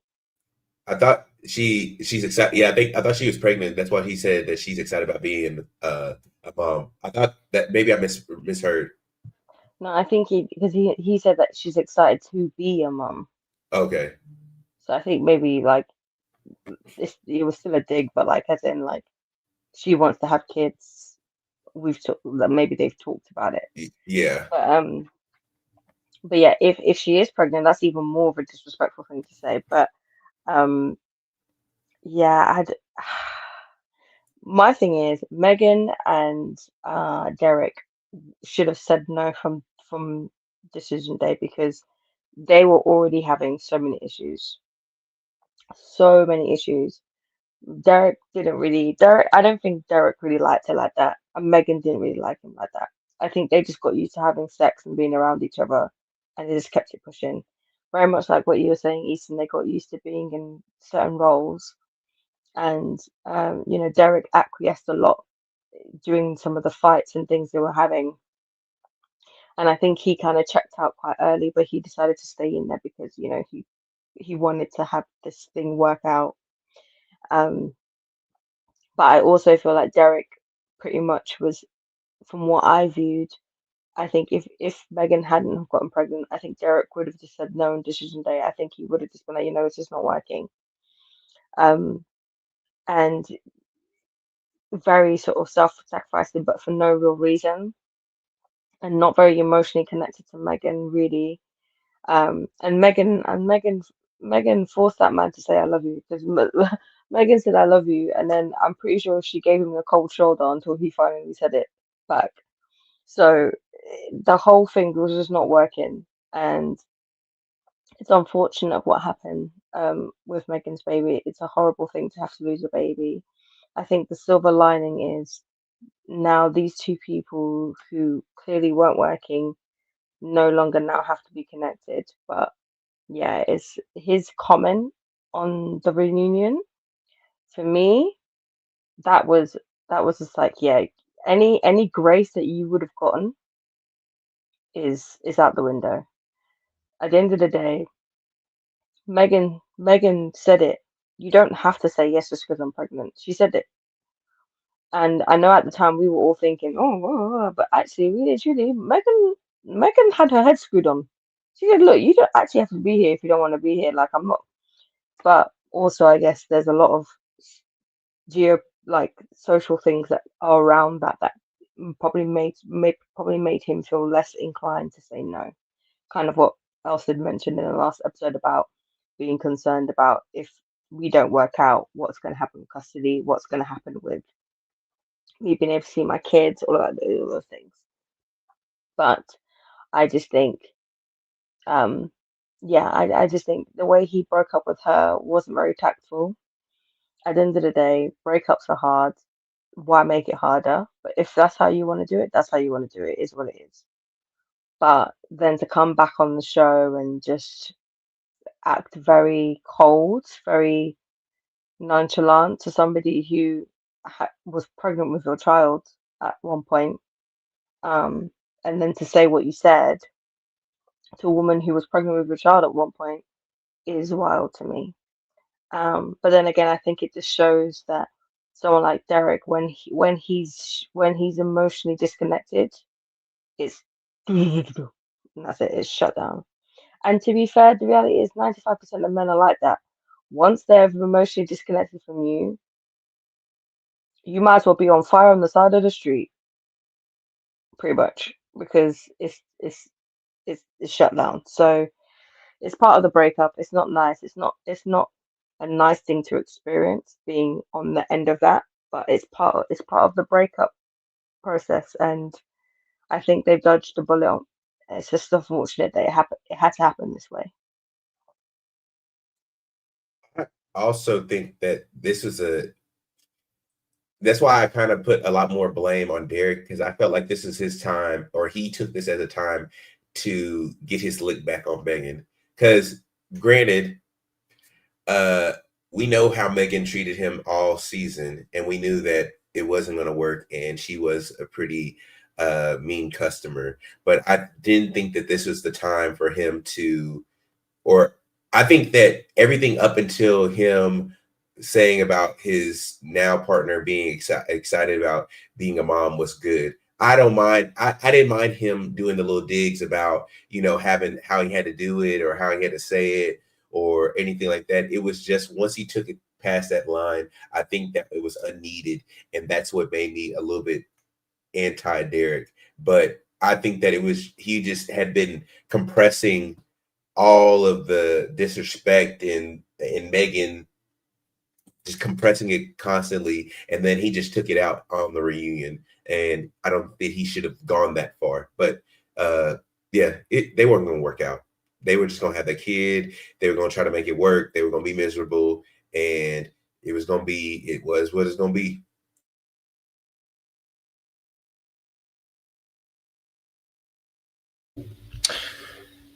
Yeah, listen, man. I think there's always a better way, of course, that it could have done it, but sometimes you got to eject quick. That was his problem the first time around. That's why they got a baby in the first place. Couldn't eject quick. So now we're in a situation where we need to get out of the situation so we don't have further issues. Sometimes you got to just leave the situation as quickly as possible. Now, maybe him saying about his missus wanting a kid could be a little bit distasteful because they've obviously lost a kid, but I also understand his perspective. He lost it too, but at the end of the day, I've got to move on. I've got a new girlfriend now. It's been a while, and I'm looking forward to being a father or mother. And at that point, I get it, man. Do you know what I mean? Like, he's moved on. He's moved on because, that situation with old girl, it was like having a noose around his neck. He probably feels like a breath of fresh air. And, sometimes sometimes also you got to say those things so that you can nail it in the coffin for them. Because Megan gives me the same energy that Brittany gives. She's going to try and think there is a little light at the end of the tunnel. Nah, chick, the door is closed. Okay? They're best friends. That's true. So if you think you're going to open that door again, let me shut it completely in your face. My missus, she's looking to have children. Okay. All right. So someone said the women suffer after a miscarriage, not the man. I beg to differ. We do not suffer biologically in terms of our body, but we do mentally suffer, especially if we wanted a child and we're looking forward to being a father. We suffer in that way, But I get what you mean in the sense of like we don't suffer the biological effects, which I won't disagree. We don't necessarily have the same physiological responses because we didn't carry the ute. So I'm never gonna diminish the effects that a woman actually has in that space. And we're not going to compare either. We're more just going to talk about the distinctions that we do also. If you really wanted that kid, you suffer because two ways you suffer. You suffer because you can't do nothing about your missus having a miscarriage. There's actually nothing you can do. You're powerless. That's number one. And number two, you have your own emotions you feel about the situation too. So it's a different type of feeling in that respect as well. And I'm sure women have their own as well aspects too. In their ways of dealing with that as well. But yeah, but I also take what the ladies are saying in terms of obviously a better way of him discussing it, letting her down. Sorry, but it might have been better for him as well. I think there's always better ways you can do it. So I won't disagree in that aspect as well. Okay, well, let's get to the bonanza, because there was a couple that, you know, see, when you don't put hard and fast boundaries, they turn up at your door. My God, was she looking fine though? God damn, Brittany. You see why I'm telling you that? See why sometimes I you know, I'm not shooting anybody, but I don't know how y'all date outside of black people. Okay, I don't know how they do it, but I can do it. Okay, because for me, black women will be the finest. So let's talk about a little bit about Will and Brittany. Let's. Do you see all that beauty? My God. She paid some visits. I'm sorry. They said that you'd been there more than once. Who was they? I People in the leasing office. never Okay, know. see. The only time that I was there was when I dropped off that letter. Okay, perfect. Maybe if they've seen me, it's because she lives there and I've been to her place a couple of times. I mean, that's very plausible. It's very plausible that she went to that house to see her girl. I mean, it's plausible. Hey, if the girl lives in the same place, it's plausible. I'm saying, I never said it is. I said it's plausible. You know what I'm saying to you? I could see how that could. Jalen's look on her face gave me everything that I needed to know. Now, Kojo, I love it. Brittany, I've seen Brittany in person, hug out. She is beautiful. But seeing her on the show, because when I saw her in person and hung out, I did not know that she was on the show. Interestingly enough, it was also with another Married at First castmate. But she's beautiful. Can't give that. But boy, where there's excess in beauty, there might be a lack in a lot of other areas, and there it was. But I'm just gonna let Elsie go, because I got so much stuff to say on this point. Easton, is that why you didn't show up till at the end of the season? Yeah, I didn't want to. Okay. I really didn't want to come across like one, too biased, and then two, like, because I also knew the end result. So I told Kojo, I said I already know that what the result was, and I showed him pictures. So I said, Okay, I just want to make sure you got your hall pass. Okay. Okay. Kojo, you are staying within your usual. The beautiful ones. Prince always said it's the beautiful ones that got you all twisted up and going to show up at your door with a letter and multiple times to see if you live there. So see what happens with the beautiful ones? The lesson ain't learned. I know you still got lots to work on. I know. And even though you've heard all the foolishness, you're still caught up in the spider's web, but I digress. You know, when I did mine, I was very, very disappointed with Brittany. Very disappointed. The time I saw it, and even days later, and I have a disappointment there, because it doesn't matter if you're Brittany or a Will. If someone isn't loving you the way you have said you wish to be loved, treated, and all that, please don't beg them. Please don't beg them to stay. He has his bags packed. He said, I don't want to do this anymore. Please don't beg them. Don't block the door. Don't beg them, and definitely don't beg them to say they still love you. Please don't. Let that man walk clean out and let him go. And then after the fact, you're writing a letter. Now, y'all didn't watch Love is Blind Brazil with the seniors, but there was a similar situation where a bride used everybody's phone number to try and reach the man, and he had to block like 50 numbers to keep her from reaching him because she was, cyber stalking him. So yes, she said she went over there. But you see, Kojo, when you played that clip, did you notice the story changed? No. The only time I went there was to drop off that letter. Oh, but if they did see me, I probably was going over to see Jalen. The story changed in the midst of 2 minutes. And I was like, yeah, no. I don't quite trust the story. But I'm going to let you have it. That's what you said. But, we ain't going to roll the bean footage. But as Easton said, Jalen's face was like, girl, you don't come to my house. I don't even know you come by. It said a lot. But for me, while I was heated, there's a lot of Britneys out here. That's my thing. There are a lot of Britneys out here. Girls that are seeking love and attention from a gentleman. and they are feasting on the crumbs given. And I want more for my sisters. I definitely want more for them. I want them to understand who they are, their worth, and how they are deserving of a much better love. But again, Will, you should have stayed 10 toes down on that no when you called her. You sent her into a spiral. So I'm side-eyeing Will just a tad. Will, I don't see you as saying something you don't mean. But to go back on that word,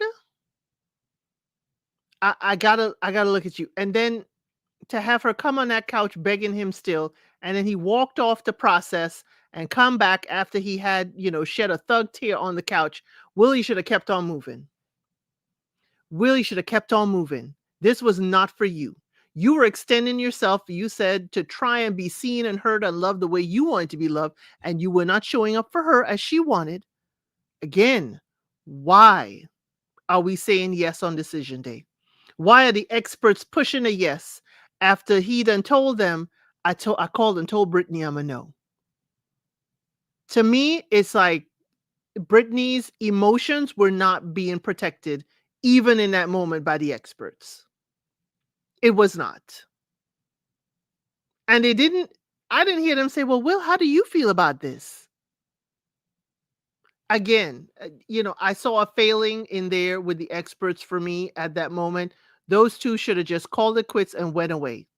But Brittany and the Brittany's out there, young ladies, if you have told him once and you have told him a second time, and it's baseball the third time, and he has not made a change in order to adjust to love you, and you probably be in jailing and going to all the festivals and everything and doing for him and with him, you need to stop and go find yourself, somebody else, or just find yourself.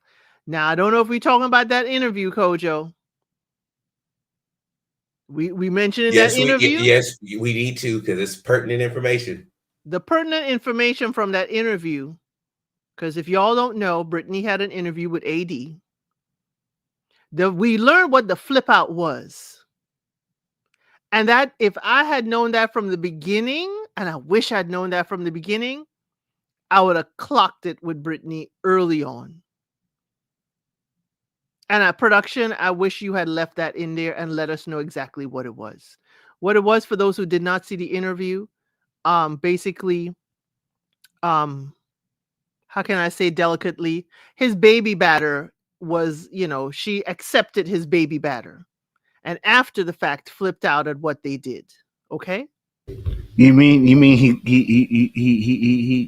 he ejaculated inside of her? Yes. And after she agreed to it, man out. she agreed to it. Okay. They agreed. They are grown. They are married, is what married people do. But after the fact, it's like buyer's remorse. Oh my gosh, I actually allowed you to do that. So yes, I understand Will taking it off the table after that and being sideways, like, I don't know if I can go here again with you. But yes, I learned a heck of a lot in that interview. And I also learned that she may need more sessions with that therapist or another.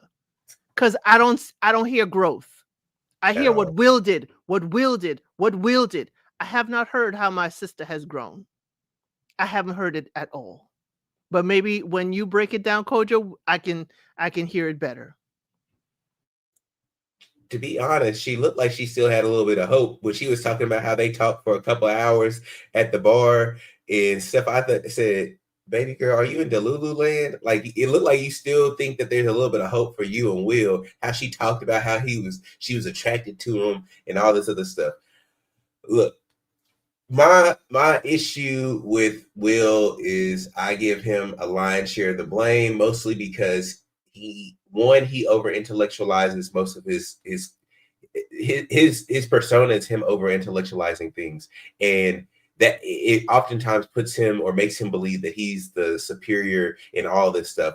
it only went more into that direction because he was recruited and learning more about that because from Brittany. So he comes in to this show with a lot of leverage in his mind. He's like, well, I'm the smartest man in the room, I think. Plus, they recruited me. I ain't even put my name in the hat. They want me on here.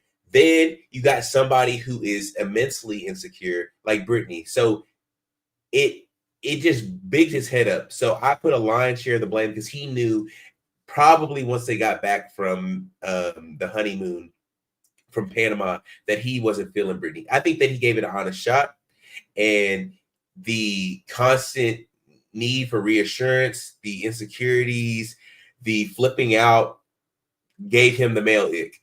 I've been there before. It's there. It don't matter how good she look, how it's looking, how it's going on.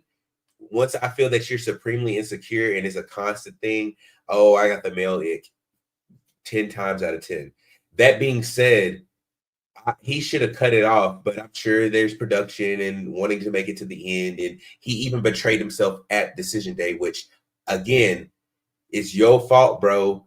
If you know you got somebody who is volatile, you got to take any opportunity to cut that off. The same way Derek did. Send you a text, cut it off. But no, what did he do? He went back. He questioned his thoughts. He's a very logical person, and he continued to go through that relationship. And now he's wondering why Brittany is crashing out even more because you continue to drag this thing along when you should have just made a clean cut way sooner. So I put a lion's share of the responsibility on Will. I think he's in all. We're all in Austin. Will ain't having no hard time getting no girls here in Austin. He's a transplant. He's traveling. He's doing his thing. I'm telling you, he ain't having no issues getting girls. That being said, Brittany and listening to that AD interview showed me that whatever therapist she's going to is selling her wolf tickets. That therapist is just keeping her there because she knows that I can use this insurance all year round. And then in December 31st, I can re-up on new sessions and we can just keep this thing going. I have a consistent revenue stream with Brittany. That is what's going on here, because how she looked or how she was talking to AD, and AD just seemed like so judgmental in that interview. But we know that's AD's personality in these interviews, especially with the sisterhood. She gonna come across like she came unscathed in her season. But either way, the thing that was really apparent was she isn't very aware of what she needs to work on and how she needs to show up and heal some of those insecurities. And two, she still loved that man. Whatever he did to her, she still locked in on him. She was telling everybody how she was attracted to him, how they talked for about 8 hours, 5 hours afterwards. And they maybe could be friends again. And then Megan chimed in about how she was happy and talking to her about how they could all be friends. All I'm saying is that girl is delusional. She's beautiful, don't get me wrong. But I think that she may have over-indexed her healing and she put too much of that into the revenge body and not the revenge mind. And that's my issue with Brittany. And I hope that she can get that healing because she has a lot to offer. And I know as for somebody who hasn't had a long-term relationship, for it only being 3 months, I'm optimistic that she could get there, but she's got a lot of healing to do. And I hope that none of the people who see Brittany's transformation, because I think that that's what always happens. It's like, oh, girl, like a reunion. Oh, you see that body? She done lost weight. We just seen it with everybody who had maybe a little swirly edit or something like that. I just hope that people don't do that because you over-indexing the wrong thing, and you need to be working on that revenge mind rather than the revenge body.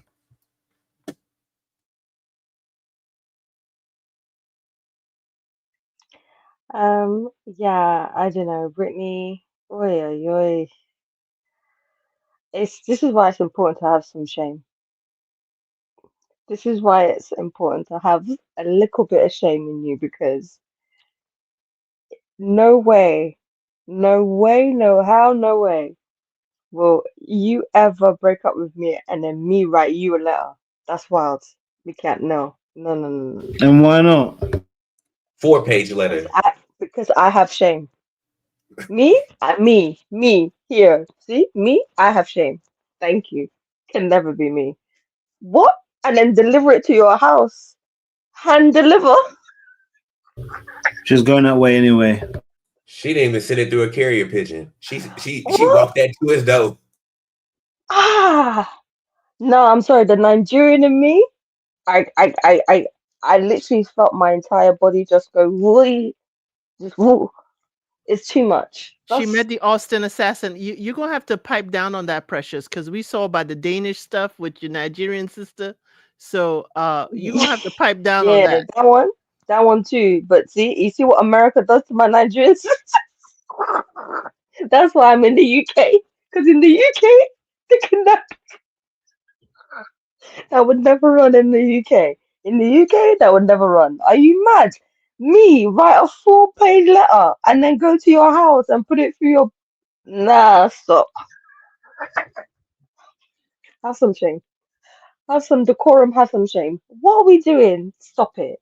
And like the guy on Love Is Blind Brazil, he didn't read the letter either.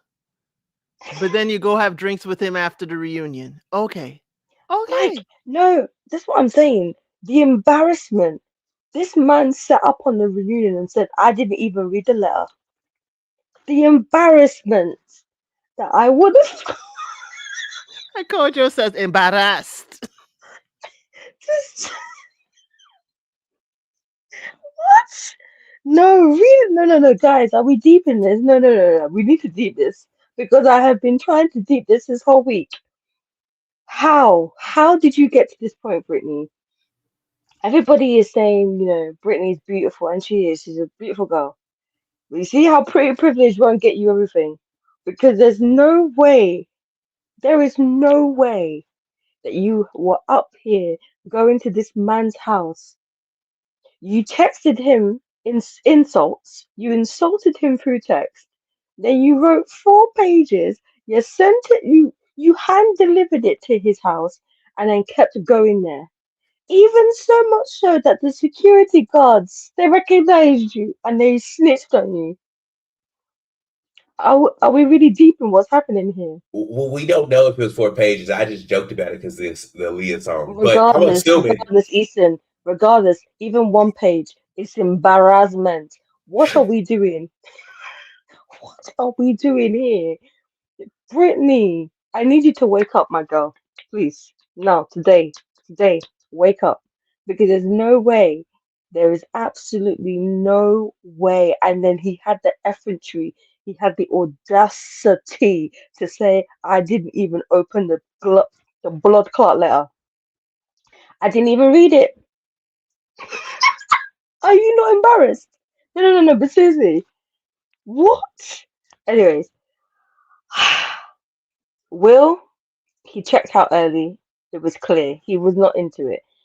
This whole time between Will and Brittany, I still to this day don't know what Will needs in a relationship because he never said it. Brittany asked this man constantly, what do you need? What would make you happy? How do you feel loved? All of this stuff. He said nothing. He didn't want to answer no questions. And then when she asks him, okay, well, what do you think love is? And he tells her, and she dismisses it. He gets upset. Now I don't blame him, but again, what do you expect after in the beginning she was hounding you for answers? All right, Kojo. Okay, Kojo is asleep and has unmuted himself. Sorry.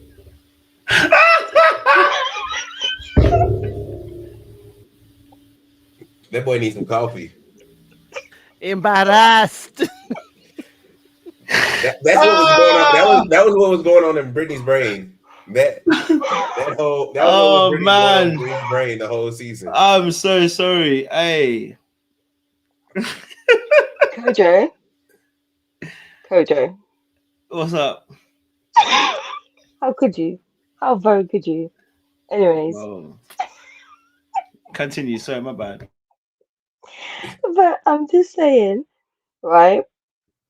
To this day, I don't really understand what Will needs in a relationship. I don't understand how he works. I don't understand I just don't, because he never said anything. So him getting upset when she dismissed him, I was like, I get why you're upset, but also you caused this because you were so dismissive about everything in the beginning that now whatever answer you give her, she ain't gonna take it. But you know, Brittany, she felt, I think they just triggered each other. It's just the very basic of it. They triggered each other, and they would have needed to do a lot of concession, a lot of growth, a lot of developing to be able to make it work. And it could have worked, but they would have to have done a lot of work. But yeah, the way that Brittany handled that, and then we come to find out that there was a picture of Brittany and Will and Pat. They were all hanging out, and then Pat at the bottom comments because they were like, "Oh, Will and Brittany are together," and Pat's like, "Yeah, they're working on a friendship." My girl, what friendship are you working on? This man didn't even read your blood clot letter, and now you want to be friends with him. I beg you, my girl, come out of the sunken place, go back to the F45 or CrossFit thing that you're doing, go and find yourself a man there. Because all this that you're doing now, you're going to embarrass yourself because when the situation that ship starts, because He he's gonna going to circle see you back. as easy prey. He's going to see you as easy prey. And when the situation ship starts and you get upset, I'm begging you, Brittany, I don't know if you're listening. I don't know if you know about this channel. I hope you do. I hope you come on here for an interview, but I hope you hear this video, you hear my words. Get yourself out of the sunken place. Leave that man alone. Leave him alone. Move on, please. He gonna circle back. That man gonna circle back, and Brittany gonna be a wounded deer, one that's already got shot in the leg and just limping, and he gonna and Will gonna be like, oh, that was gonna happen. We know it. We see it right. It's gonna happen. It's gonna happen when I listened to that AD interview. I said, "Oh, she's setting herself up. She putting down all the fixings." Oh yeah, we talked at the bar for like 3-4 hours, and it just felt just like old days. Like they sparked, that connection was just right back together. Yeah, and then seeing them the picture, I said, "Yeah, you gonna be easy prey," and that's unfortunate, but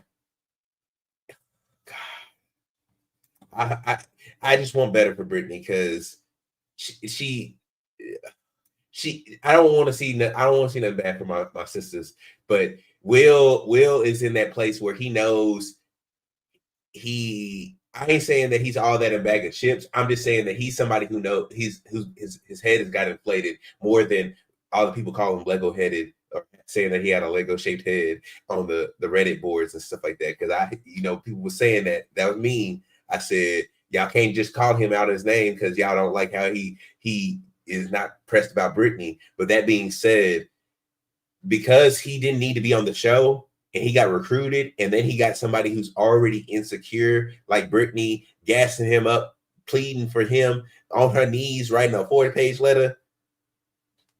He at the top of the top. He feel like he great. He over here traveling, working in tech, good money. Yeah, he feeling himself right now.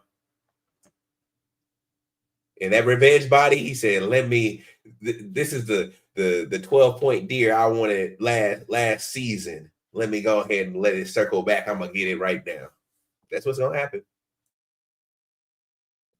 And that's unfortunate because future men, if they see this, they gonna know how they can play it. They gonna know how they can play it. And that's unfortunate because as you said in the interview, I don't see where she will recognize this. And the fact that her best buddy at the interview and then yelling out while she's on an interview, yelling out questions, Megan is there. I said, Megan, you have no respect. This young lady is on an interview. You should not be yelling out while you are a guest sitting on a chair off camera. You should not be yelling out, oh, talk about this. Did you mention this? Da, da, da, da, da, da. No respect. No respect. So then I'm wondering, you know, in her relationships, not just with a romantic relationship with Will, what are your friendships like? What are your friendships like? Are there boundaries there in those friendships? Because daggone it, AD even had to say, well, Megan, do you want to come sit? Do you want to pull up a chair and talk too? Because you're talking all the way over there on the other side of the room. But yeah, I want better for her. I want better for her. But again, I can see her. Somebody said, I can see a guy like Clay painting in her face. Yes, I can see her falling for, you know, a player, unfortunately. But, you know, I wish for her what she wishes for herself, to get on Jeopardy, to, you know, have a wonderful time and a successful spin on Jeopardy. Go for it. And leave those dudes to the side. Okay? Because I'm telling you that when we learned about what happened to honeymoon, I would not be surprised if Will said that was it for him. And he was just coasting. That's why he really didn't care much about anything. Or it didn't appear to be.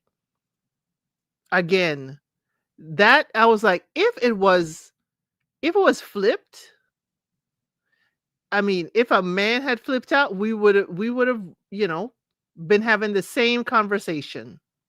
Your partner is not going to appreciate you or even want to be with you if this is your reaction to intimacy. Mutually agreed upon intimacy. And as the gentleman would attest to, if this happens, this is how, you know, this is why some men are very cautious with women, because, you know, this could have a, you know, y'all were talking about bracelets before. This could, you know, have a man put in the slammer. To be fair, like, you know, we had to roll with our own imagination for these weeks while the show was going on. So also, this doesn't necessarily do anything particularly good for Will's image. Luckily, we did have what AD's sister asked. Was it AD's sister who asked the question? Yes. And what do you mean it doesn't do well for his image? He's the one that took it off the table. No, I'm saying beforehand. Like, we were like, well, what really did happen? Right. Like, we're, you know, our minds are running. I'm saying until we got more clarity from AD's sister, we had to just constantly we had no confirmation. But luckily, we did get that, and so we're like, this actually doesn't make a little bit of sense. Like, if you did act like this, but that's what I assumed happened. What she said on that interview. I assumed that the condominiums broke, and I'm like, you know, stressed that, you know, something happened outside of my control. Yeah. I didn't think that I accepted it and then I didn't want it no more. Yeah, that we were consenting, and then you're gonna be like, oh. No. So the reason for me, that's what I thought happened, was because the way that he just went from 0 to 100 on the sex, well, from 100 to 0, indicated to me that she blew up on something. It wouldn't have just been, oh, the condom slipped, or it. No, it had to have been a slip. Something. I mean, granted, either way, Precious, but I think it amplified it with the fact that it's buyer's remorse.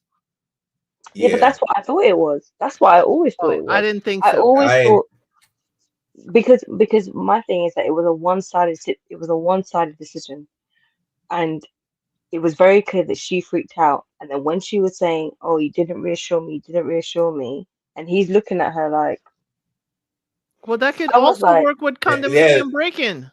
Yeah. Yes, it can. But my thing is that you're less likely to have. Well, maybe I'm inferring, but you're less likely to have such a visceral reaction to that because you at least try to have some form of protection, and so the likelihood is lowered. But if there was no at all, yeah, you're gonna blow up. Especially if you then think about it afterwards, like, hold on a sec. Whoa, what am I doing? This is a honeymoon, that kind of thing. So for me, I just assumed that that was what happened, and that she regretted it, and then she blew up about it, and then he was like, okay, well, you know what, we're not even just gonna do it at all, because my thing is that if it was about just the condom, then you would have just been like, look, we'll just be more careful next time. But that, for you to say, okay, we ain't doing it at all, that indicated to me that, okay, it was deep. That's just how I took it anyway.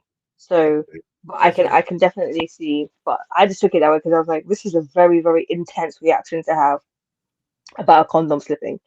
So if in my head I was like, yeah, it's not adding up. Something, and for him to have such a visual, there was no like compromise. It was that or nothing. So I was like, okay. But I understood his behavior afterwards.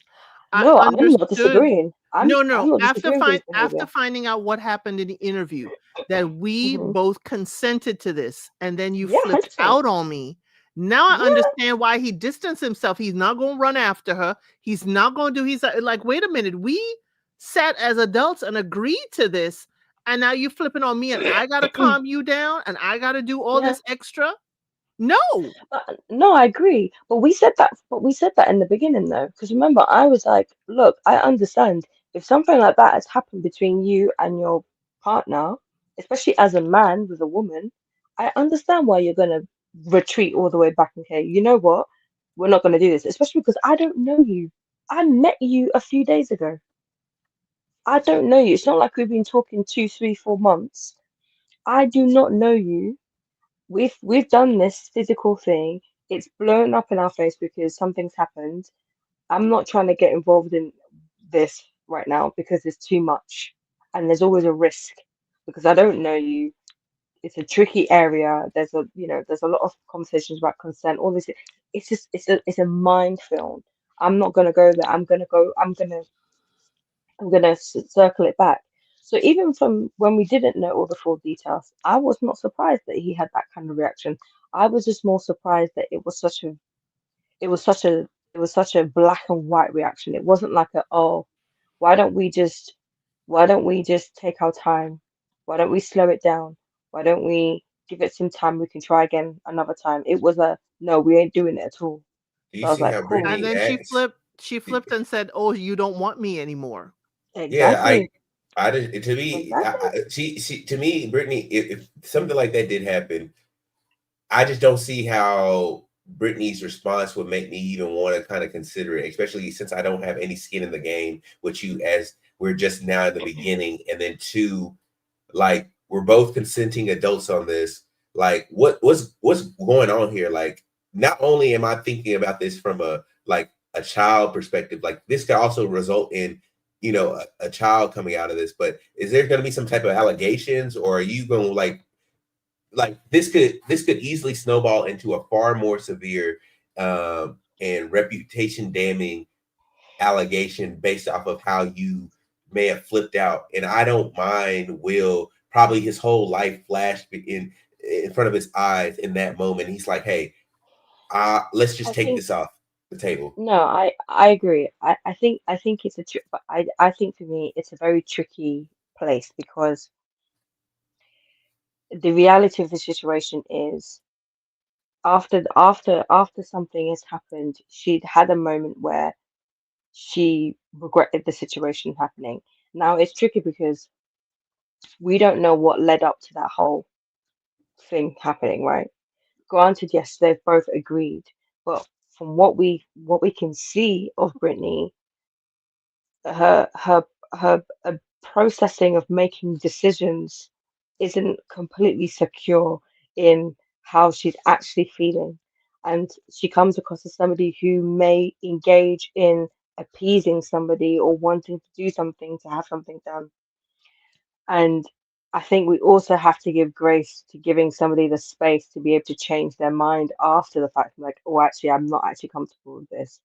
Now, again, it depends on how, it also really just depends on how you go about that. And I think with Brittany, we can see her emotional regulation isn't all the way there. She isn't always able to say, hey, you know what?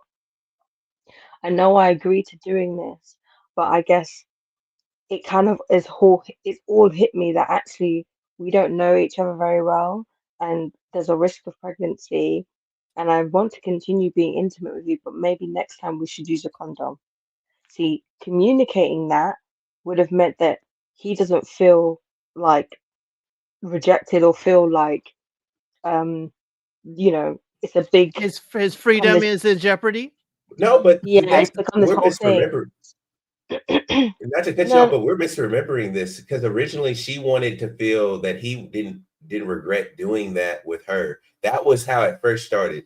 It wasn't that she regretted it. It was that she wanted to be reassured that yeah, that he. but that was after she had her blow up.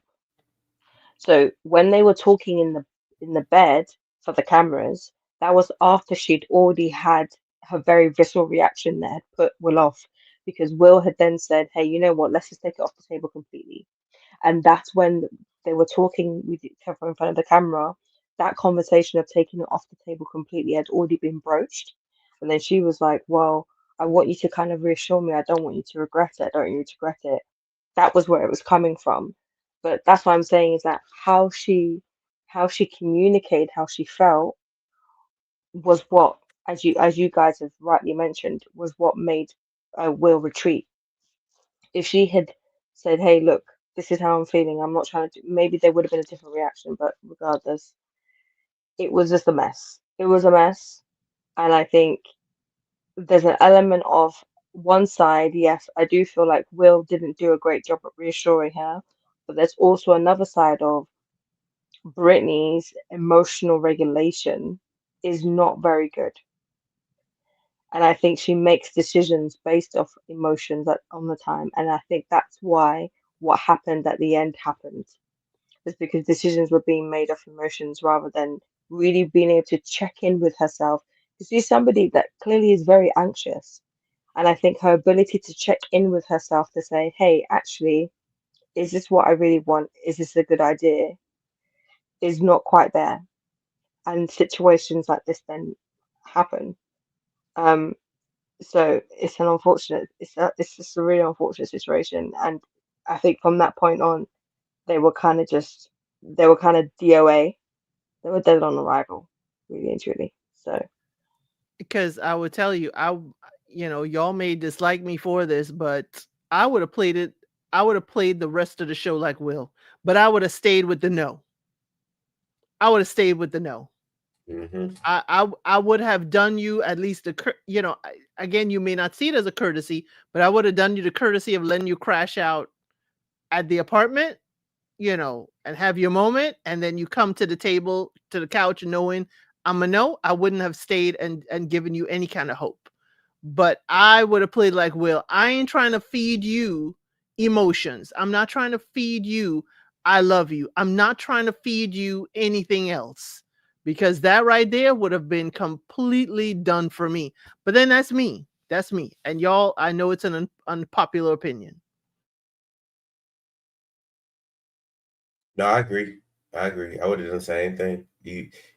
And also there's nothing you can do for Will. Like, you damned if you do, you damned if you don't. If he would have told her ahead of time that he didn't see anything, we would have talked about how he didn't see the process through.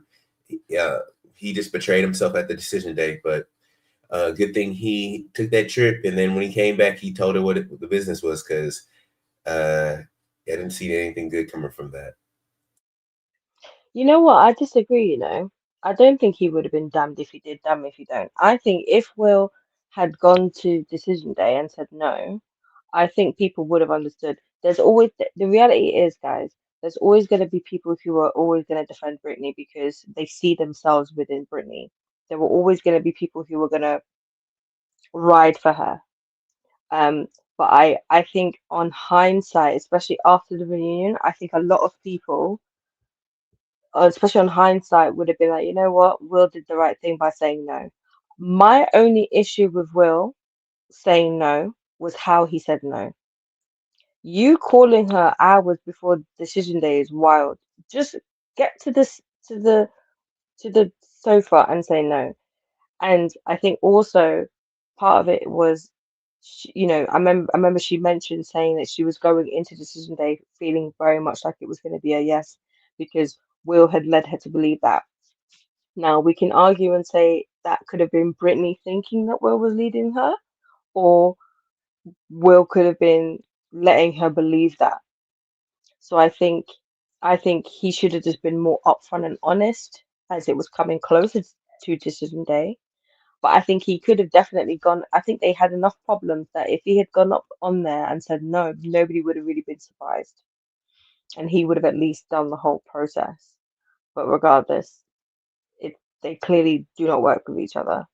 I think Brittany kind of, I think she kind of destroyed any grace she got from the show, from the reunion. I think the reunion kind of set that into light, and I think her interview, it seems, with AD set that more into light too. They both need to work on themselves, but yeah, Brittany, you gotta have some more shame. That's all I gotta say. Just have some more shame. Shame is a functional emotion, guys. Sometimes you need it. That's all. That's it. That's all.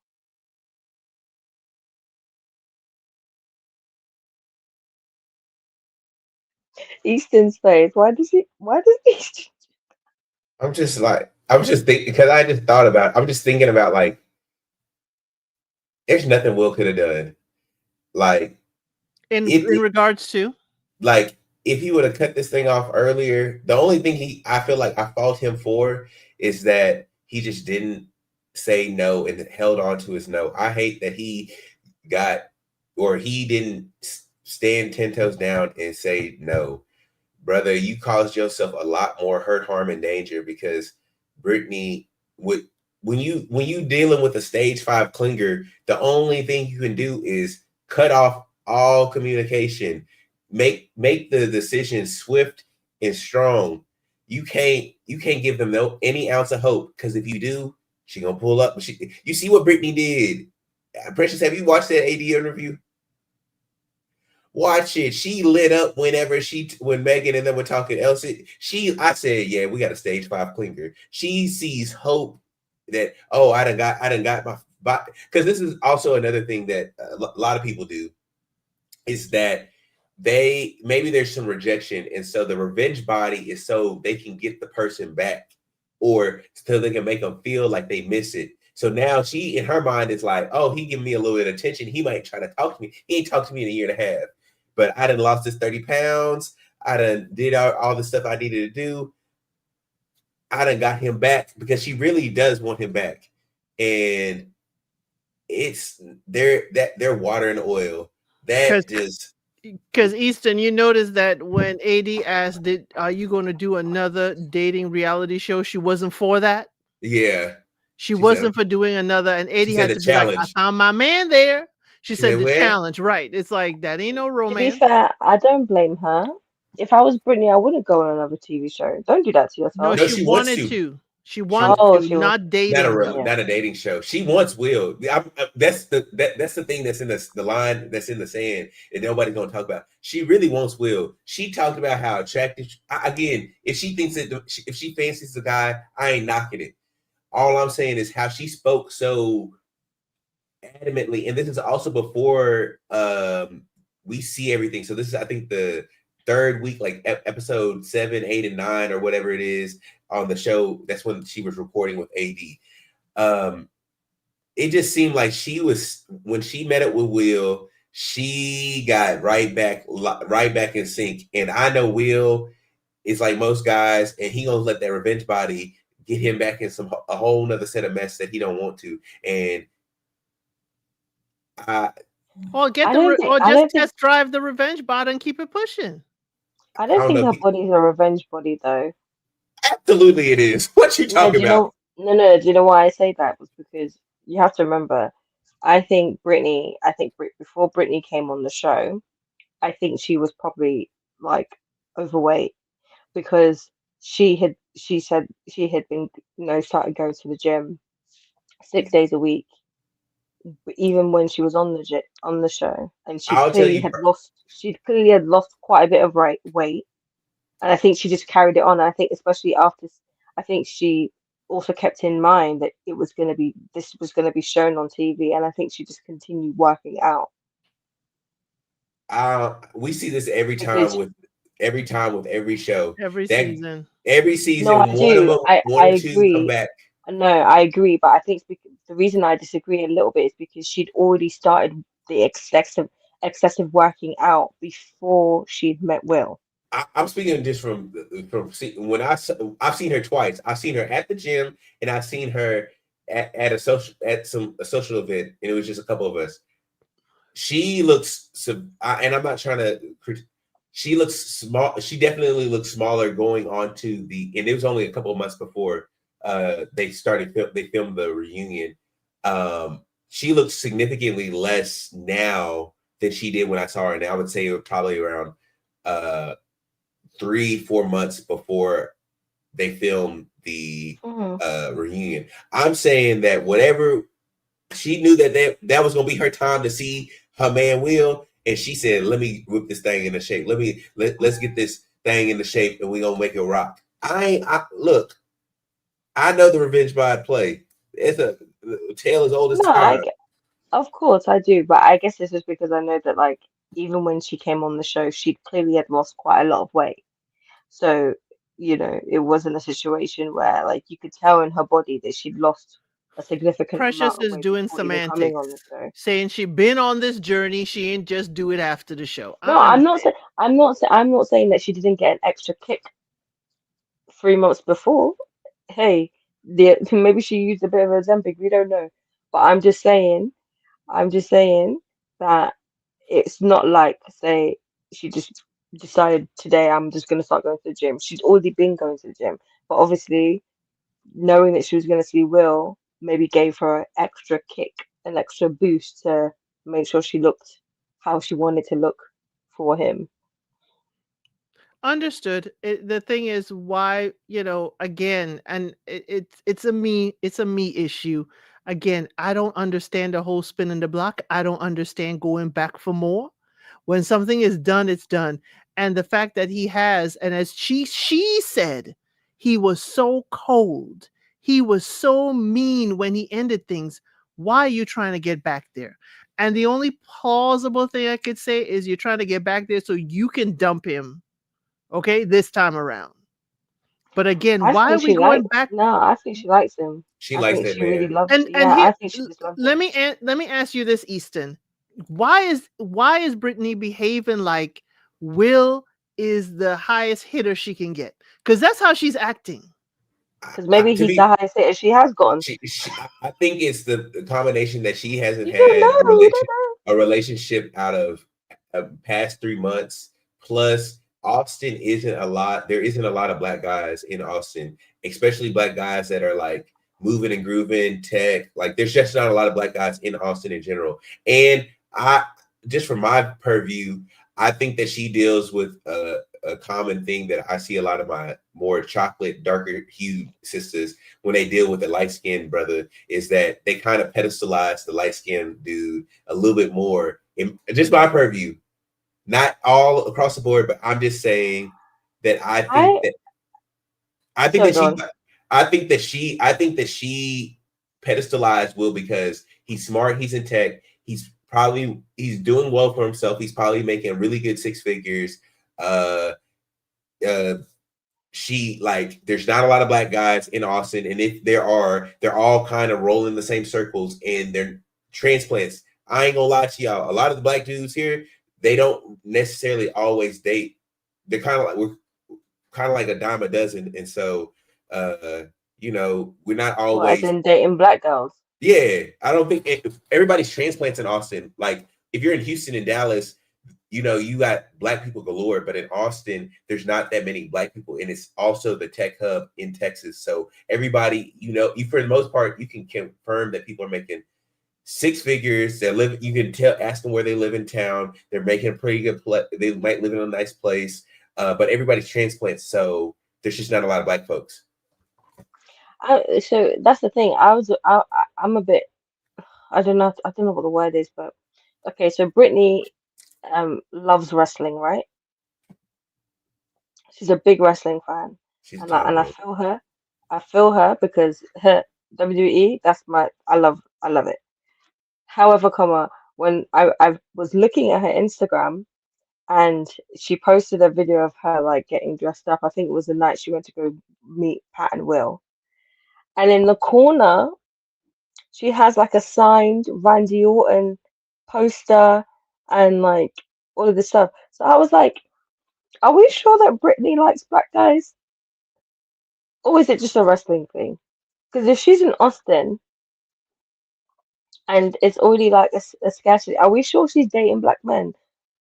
Are we sure she's not like, what's going on? Like, do you know what I mean? I can see that. I can see it. I can see that she wants to date black guys, but I think that she also is like a lover girl. So she's not gonna turn down she's not gonna turn down an opportunity at love. That she is a glutton for punishment when it comes to love. And if it don't matter if it's white, black, Puerto Rican. She said a hopeless romantic. She's a hopeless romantic. I think that by the time she gets that 3-month mark, whoever it is, it could be the white, the Puerto Rican, the black person. It don't matter. Anybody. They've seen enough shades of Britney where they like can't win with this player on my team, and so they release that Pokemon into the wild, and that's what happens.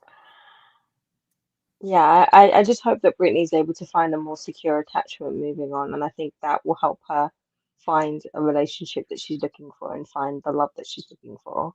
She has a lot of potential. She seems to be a very kind person. And yeah, I wish her the best. I just want her to have a bit more in the tank of just being able to to appreciate herself more, to value herself more, to not do certain things that put her in positions where people can take advantage or look at her in a certain type of way. So here's hoping that she grows and she finds who she needs to be with. Okay, Kojo. Yeah. Yeah. Get you a new therapist, because whoever it is ain't working. I'm gonna have to Kojo, you do have some some sessions with me. Well, Yeah. Kojo, you have some openings for coaching. No. Now Kojo gonna be like, he's not doing that. Kojo's not doing that. Kojo gonna turn I this mean, I into could, if she's willing to, Kojo, no. But I'm a bit backed up right now. Do you get me? So Kojo gonna find a space. He's like, what? But you know what? For Britney, I can make space. Kojo, you're not supposed to have clients that you're attracted to. I turn off the cameras. I don't know what they look like. I'll do the same for Britney too. Once you turn that camera off, ain't my bad chicken wing. I generally do. I turn off my camera. Like, ask anybody who's coaching me. The camera doesn't come on. You already know what she looks like, and you already like what you see. I'm telling you. I know, but once I can't see your face consistently, I'm not forming any kind of connection. I'm not even looking at you. I don't even look at the camera. That boy Kojo. I'm telling y'all. Kojo is number one. Just will give you any hot air balloon of lies that you need to hear to keep things. Listen. He said she was already gonna believe it. But once the camera's off, I don't even give a heck. I can't see you, bro. I only care about the fact that you need to get yourself healed. So you're telling me that listening to her sultry voice will do nothing? Okay, I believe you. Okay. When did her voice become sultry? Yeah, I was gonna say. It wasn't sultry, but again, it will become sultry. Come on now, Kojo. Do not behave like that. She should be more worried about herself. That's how transference happens. You know what I'm saying to you? Don't worry about me. Yeah, but there's counter transference too. I'm not here to be counted anything. No, as a therapist, you need. I don't think about you after I finish. And you need to think about counter transference. You got 45 minutes, and after 45 minutes, I do not think about you or your baggage. See, your business. You're not being a reflective counselor. I don't care. I'm not reflecting on that. You gonna get 45 minutes, and that's it. I'm done. After that, I'm not thinking about you again. As he says, he's not a counselor; he's a coach. That's right. That's right. I can only think about you when I'm on the pitch. I can only think about you when I'm on the pitch. Once I'm off, he's done. He's a dismissive, avoidant coach. That's what he is. And Absolutely. And you know what? For the benefit, it's necessary. In be this fair- business, it's a blessing to be dismissive. I'm telling you this now. I don't take no work with me home, boy. It Nah. gets out the door, and I'm like, clock off. Time to clock off, and I don't think about you. Trust me. Yeah, and I don't think Kojo, with what he knows now, will probably mix that, because Brittany gave me the vibe that she would go look crazy and maybe no, post he likes something. crazy. He likes crazy. No, hey. Just because I talk about how much I like it on the internet, don't mean I like it in real life now. Okay. Because Okay. if I heard something, I'm like, oh, he done I'm a got changed messed up. man. Okay. All I'm a right. changed man. All I'm a right. changed man. So I believe you. I know you know the old me. I know you know the Egypt me, but I'm a changed man now. I like security. I like safety. You know what I'm saying to you? Okay. I'm glad. I'm really happy to hear that. And just to say, Brittany, I love it, but can we get rid of those nails? They're awful. I hate them with an absolute passion. I With the hate them. passion. You can't With say the you love I it. passion. hate them. You can't say you love it and then you hate I it. hate those kind of nails. This is why. I don't know what is up with that. Why have you got claws for hands? And they got longer. Why? 80s, Bro. everything, they got longer. They got longer. Edward Scissorhands. What's going on? I said, this is why you pay. This is why you work hard, so you can pay for the nails, so you can control that. This is when the misogyny comes in. It's true. This is what. Yeah, I ain't gonna lie to you, bro. I'm with you, bro. That's what you say. I babe, will work listen, hard. I love when you get these type of nails. And since you know that because the woman's gonna say, well, if you don't pay for it, I'm paying for it. Here you go. for it. Money's ready in your account, B. I will work to the ends of the earth. I'll scrape my nails. last $2 together to take care of that. They're so those nails are nasty work, and I'm saying the words nasty so she can get it into her head. It's nasty. I hate them with a passion. They're not professional. They're not creative. They're not. Yeah, you go ahead and do it, girl. You go ahead and do it. You're gonna lose inches. I'm telling you this. There ain't nothing positive about them nails, bro. Like they're not even the right. I remember one of my friends sent me a picture of what the different nail styles and everything like that. And I can only pick out like 3 or 4 different styles. I can only pick out 3 or 4 styles. That style does not work. I'm just like, I look at it now. There's something beautiful about when the women do their nails, their hand. I don't mind, even if it's acrylic, whatever you want to do, I don't mind. But when I start seeing that you go for Guinness Book of Records, I'm asking myself, what's going on?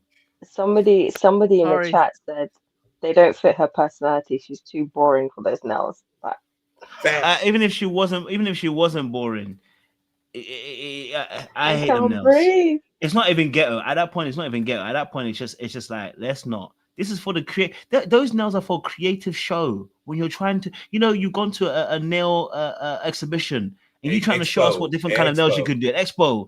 It's not for your day to day. It's not cute. Come on, baby. Typing in your hands. It's gotten longer. It's gotten longer. And then you want to touch with them nails too. Get the frick out my face, bro. She want. Hey, where was it? Scratch it across your face and down your back. No, not with them nails. I know you. But what's that about, bro? Sorry, precious. I can't help you. I don't do nails. I don't. A nice. No, to be fair, these are my actual nails, but like those are fun. Like we love those nails, natural nails. We like those that. Kind of nails. We don't mind. That's encouraging of money. I'm like, hey, baby, we got you. But that. No, I agree. No, I agree. They're too much. I don't like nails. They're gonna get anyway. They're gonna get those nails in the box in the back because that ain't the standard length.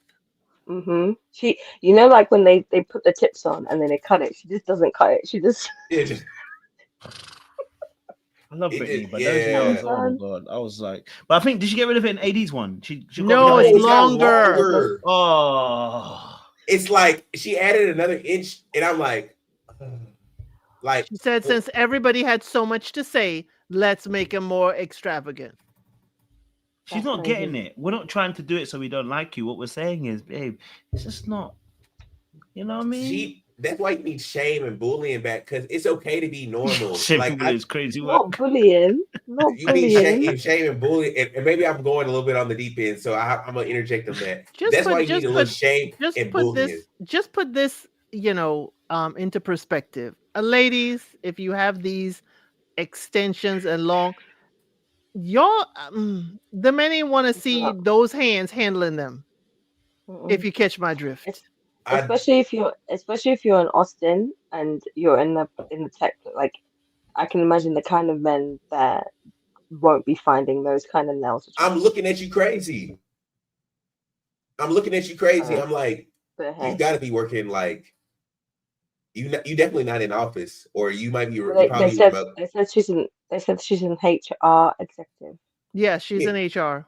Yeah, you for sure remote. I mean, I like you expressing yourself however you want, but this is why you need to shame people into just, it's okay to be normal. It's okay. You don't got to do all this crazy stuff. We know that you are Brittany gives me sexy, homely, like a real sexy, chic, homely person. That's beautiful.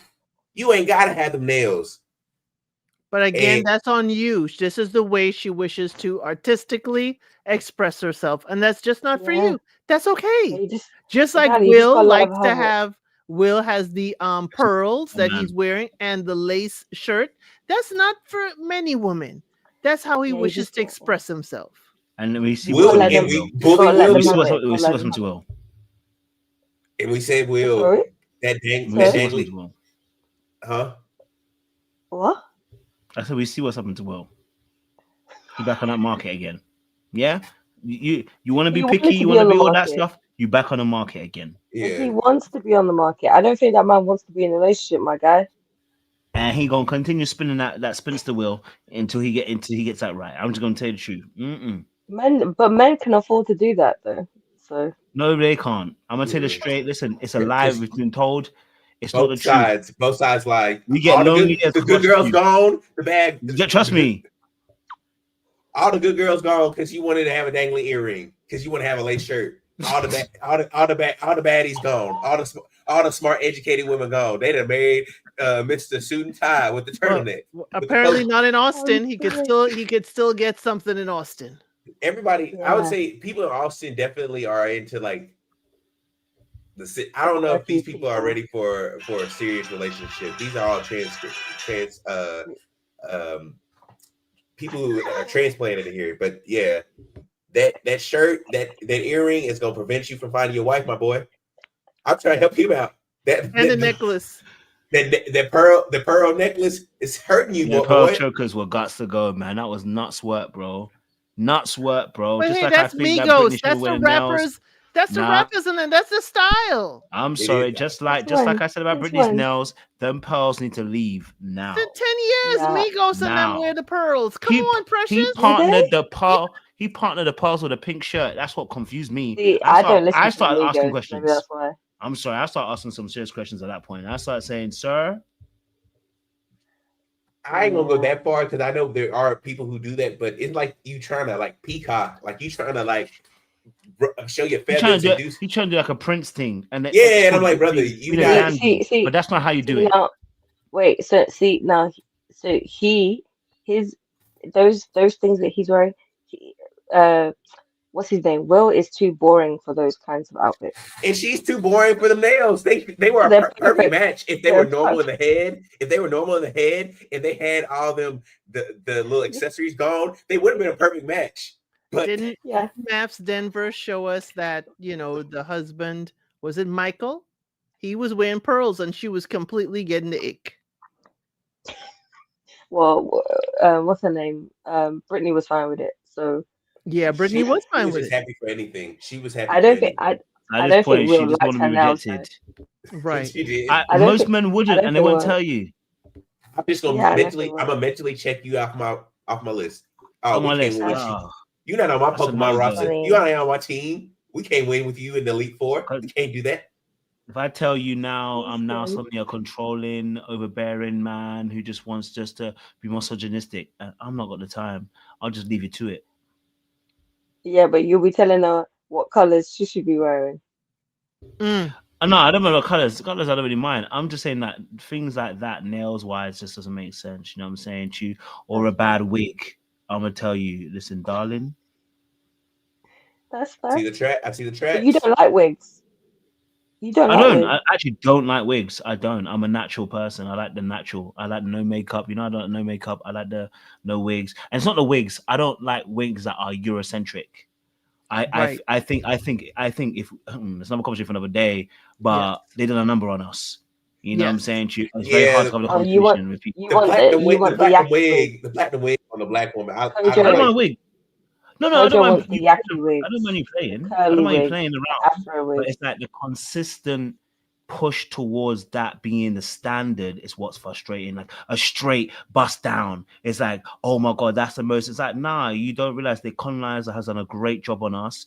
That now we think this is like the best hairstyle you can ever have. But when you come to the motherland in Ghana, everybody leaves a bust down behind. It's so funny. You come to Ghana and during December time, everyone now is rocking Bantu knots. They're wearing. I'm seeing. I saw one girl with a sexy little. I don't Looking know what it like was called with a Edmund. mohawk, box braids. They do all these hair. And I'm saying, wait, what's happening? And the excuse is always that they're protecting the hair. And I'm saying, no, it's not. It's the fact that when we're here in the motherland, we feel comfortable because this is also what's celebrated. But when we're back in Europe and we're back in our Western culture, a bust down is celebrated. So now we assimilate towards that culture. But I get honestly, that. you I come think to it the depends motherland, though. But it, I the do hair. think it depends. I think it depends, like because for example, like for me, I've never in my life worn a wig. So I think it just depends on what you're around and who you're around that I influences I what you decide to do with I your do hair. at times, Precious, but again, it's the natural, more look and curls. I'm not, and two, I don't have the patience to be flat ironing. But Kojo, when you're ready to have that conversation, I'm here for it. You ready? Oh, I I'm was gonna Oh ready. yeah, say. I would be ready for that. That's a good I was gonna conversation. say. And Is Give while we having the somebody, conversation, I could be taking my hair down from a protective style. yeah, I'll start taking my braids out. Just be like, We would you know, support a real you. conversation. The fellas would support you because I think a lot of us really like it. We just can't really say we don't like Yeah, the but wigs Easton, some of y'all are horrified at the process. Some of you because don't. I I got your love a shedding good. wig in my drawers. No, not the wig. When we're taking the braids down, some of y'all are horrified at the That's when process. you look the fine. I'm gonna be Talk, honest I'm with you. talk telling to Y'all your, look you, the finest to talk to me. your brothers. When y'all Talk got to your them gel brothers. When I braids, see the tracks and the braids,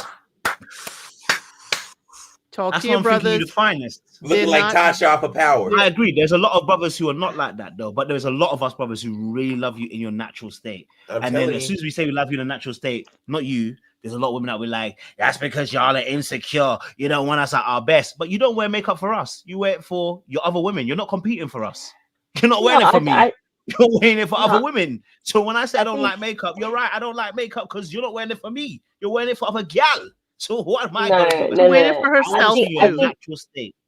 I think women who take offense to that comment are operating out of insecurity because they have a different relationship to makeup, and it's an idea of like, well, they might feel that, oh, I'm not pretty without makeup. So for you to say that, it's like I can't take the compliment. I can't believe that you're trying to call me beautiful without makeup because that's just not how I see myself. Because the reality situation, for example, like me, 95% of my life, I am not wearing makeup because we can't be asked for that. If I'm going out, then I'll put it on. But majority of the time, I'm not wearing makeup. So if somebody says to me, "Oh, I prefer you when you're not wearing makeup," I'm like, "Okay, that's good then," because this is how I am 95% of the time. So if you're okay with that, I'm okay with that. But I think if people then start to say, "Oh, I think you're insecure," there's a projection that's happening because it's not somebody saying to you, "Oh, I think you look great or better," when you're not putting anything on your face should never be something that you should take as a I, as I, as a and bad I thing. ain't gonna lie to you. I was on Instagram the other day, and I see somebody added me, and when they added me, I looked through the photo and I said, "Damn, they have such a pretty face without the makeup." And then I said, "Wait, are they just doing bad makeup?" And I said, "No, I just think their face actually really is better without." I think some people actually are better without makeup. I do think their face. I think, and I get it, but just like we all fall to pressure of society, we join in with things that necessarily just to kind of fit in, and I'm not mad at it. Do you know what I mean?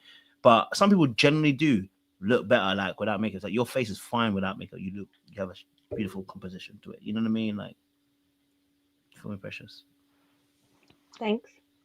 Nice cheekbones. Anyway, you're gonna say Elsa? No. We just we love y'all in all different forms of fashions and shades and hairstyles and makeup and no makeup. We love you in all forms. And talk to your brothers.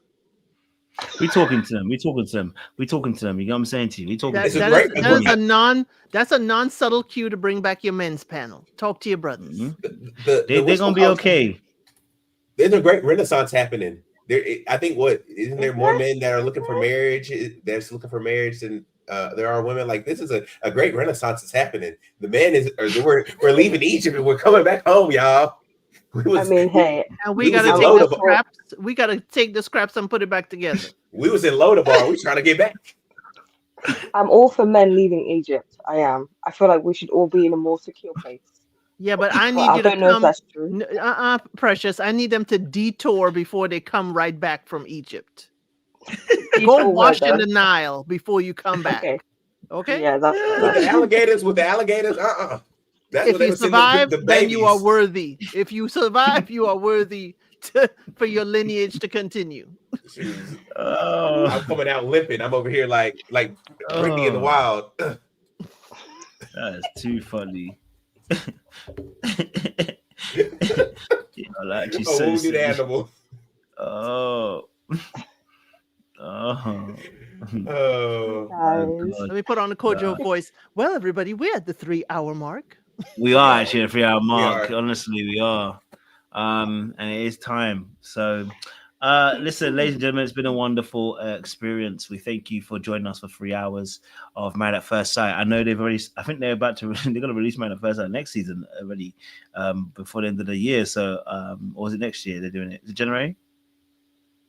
Next year, January. Is it January they're going to do it? Or no, not January. I thought it was like February in time for Valentine's Day. Okay, so February time will be the next one. So they're trying to churn out a few different things.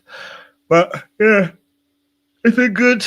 I've enjoyed myself watching Married at First Sight. I think the new format's not too bad. I just wish I think they could just spread it out a little bit more. I mean, 4 episodes in the beginning and then 3, bro, like, you know what I mean? But I get it. They want to get all the weddings out of the way. I'm not mad at it. You know what I'm saying to you? I totally understood it as well. But yeah, I don't mind the new format. It's a lot to consume in the beginning, but as time goes on, it's much easier. The 2 episodes a week or whatever is actually decent. I think a good play.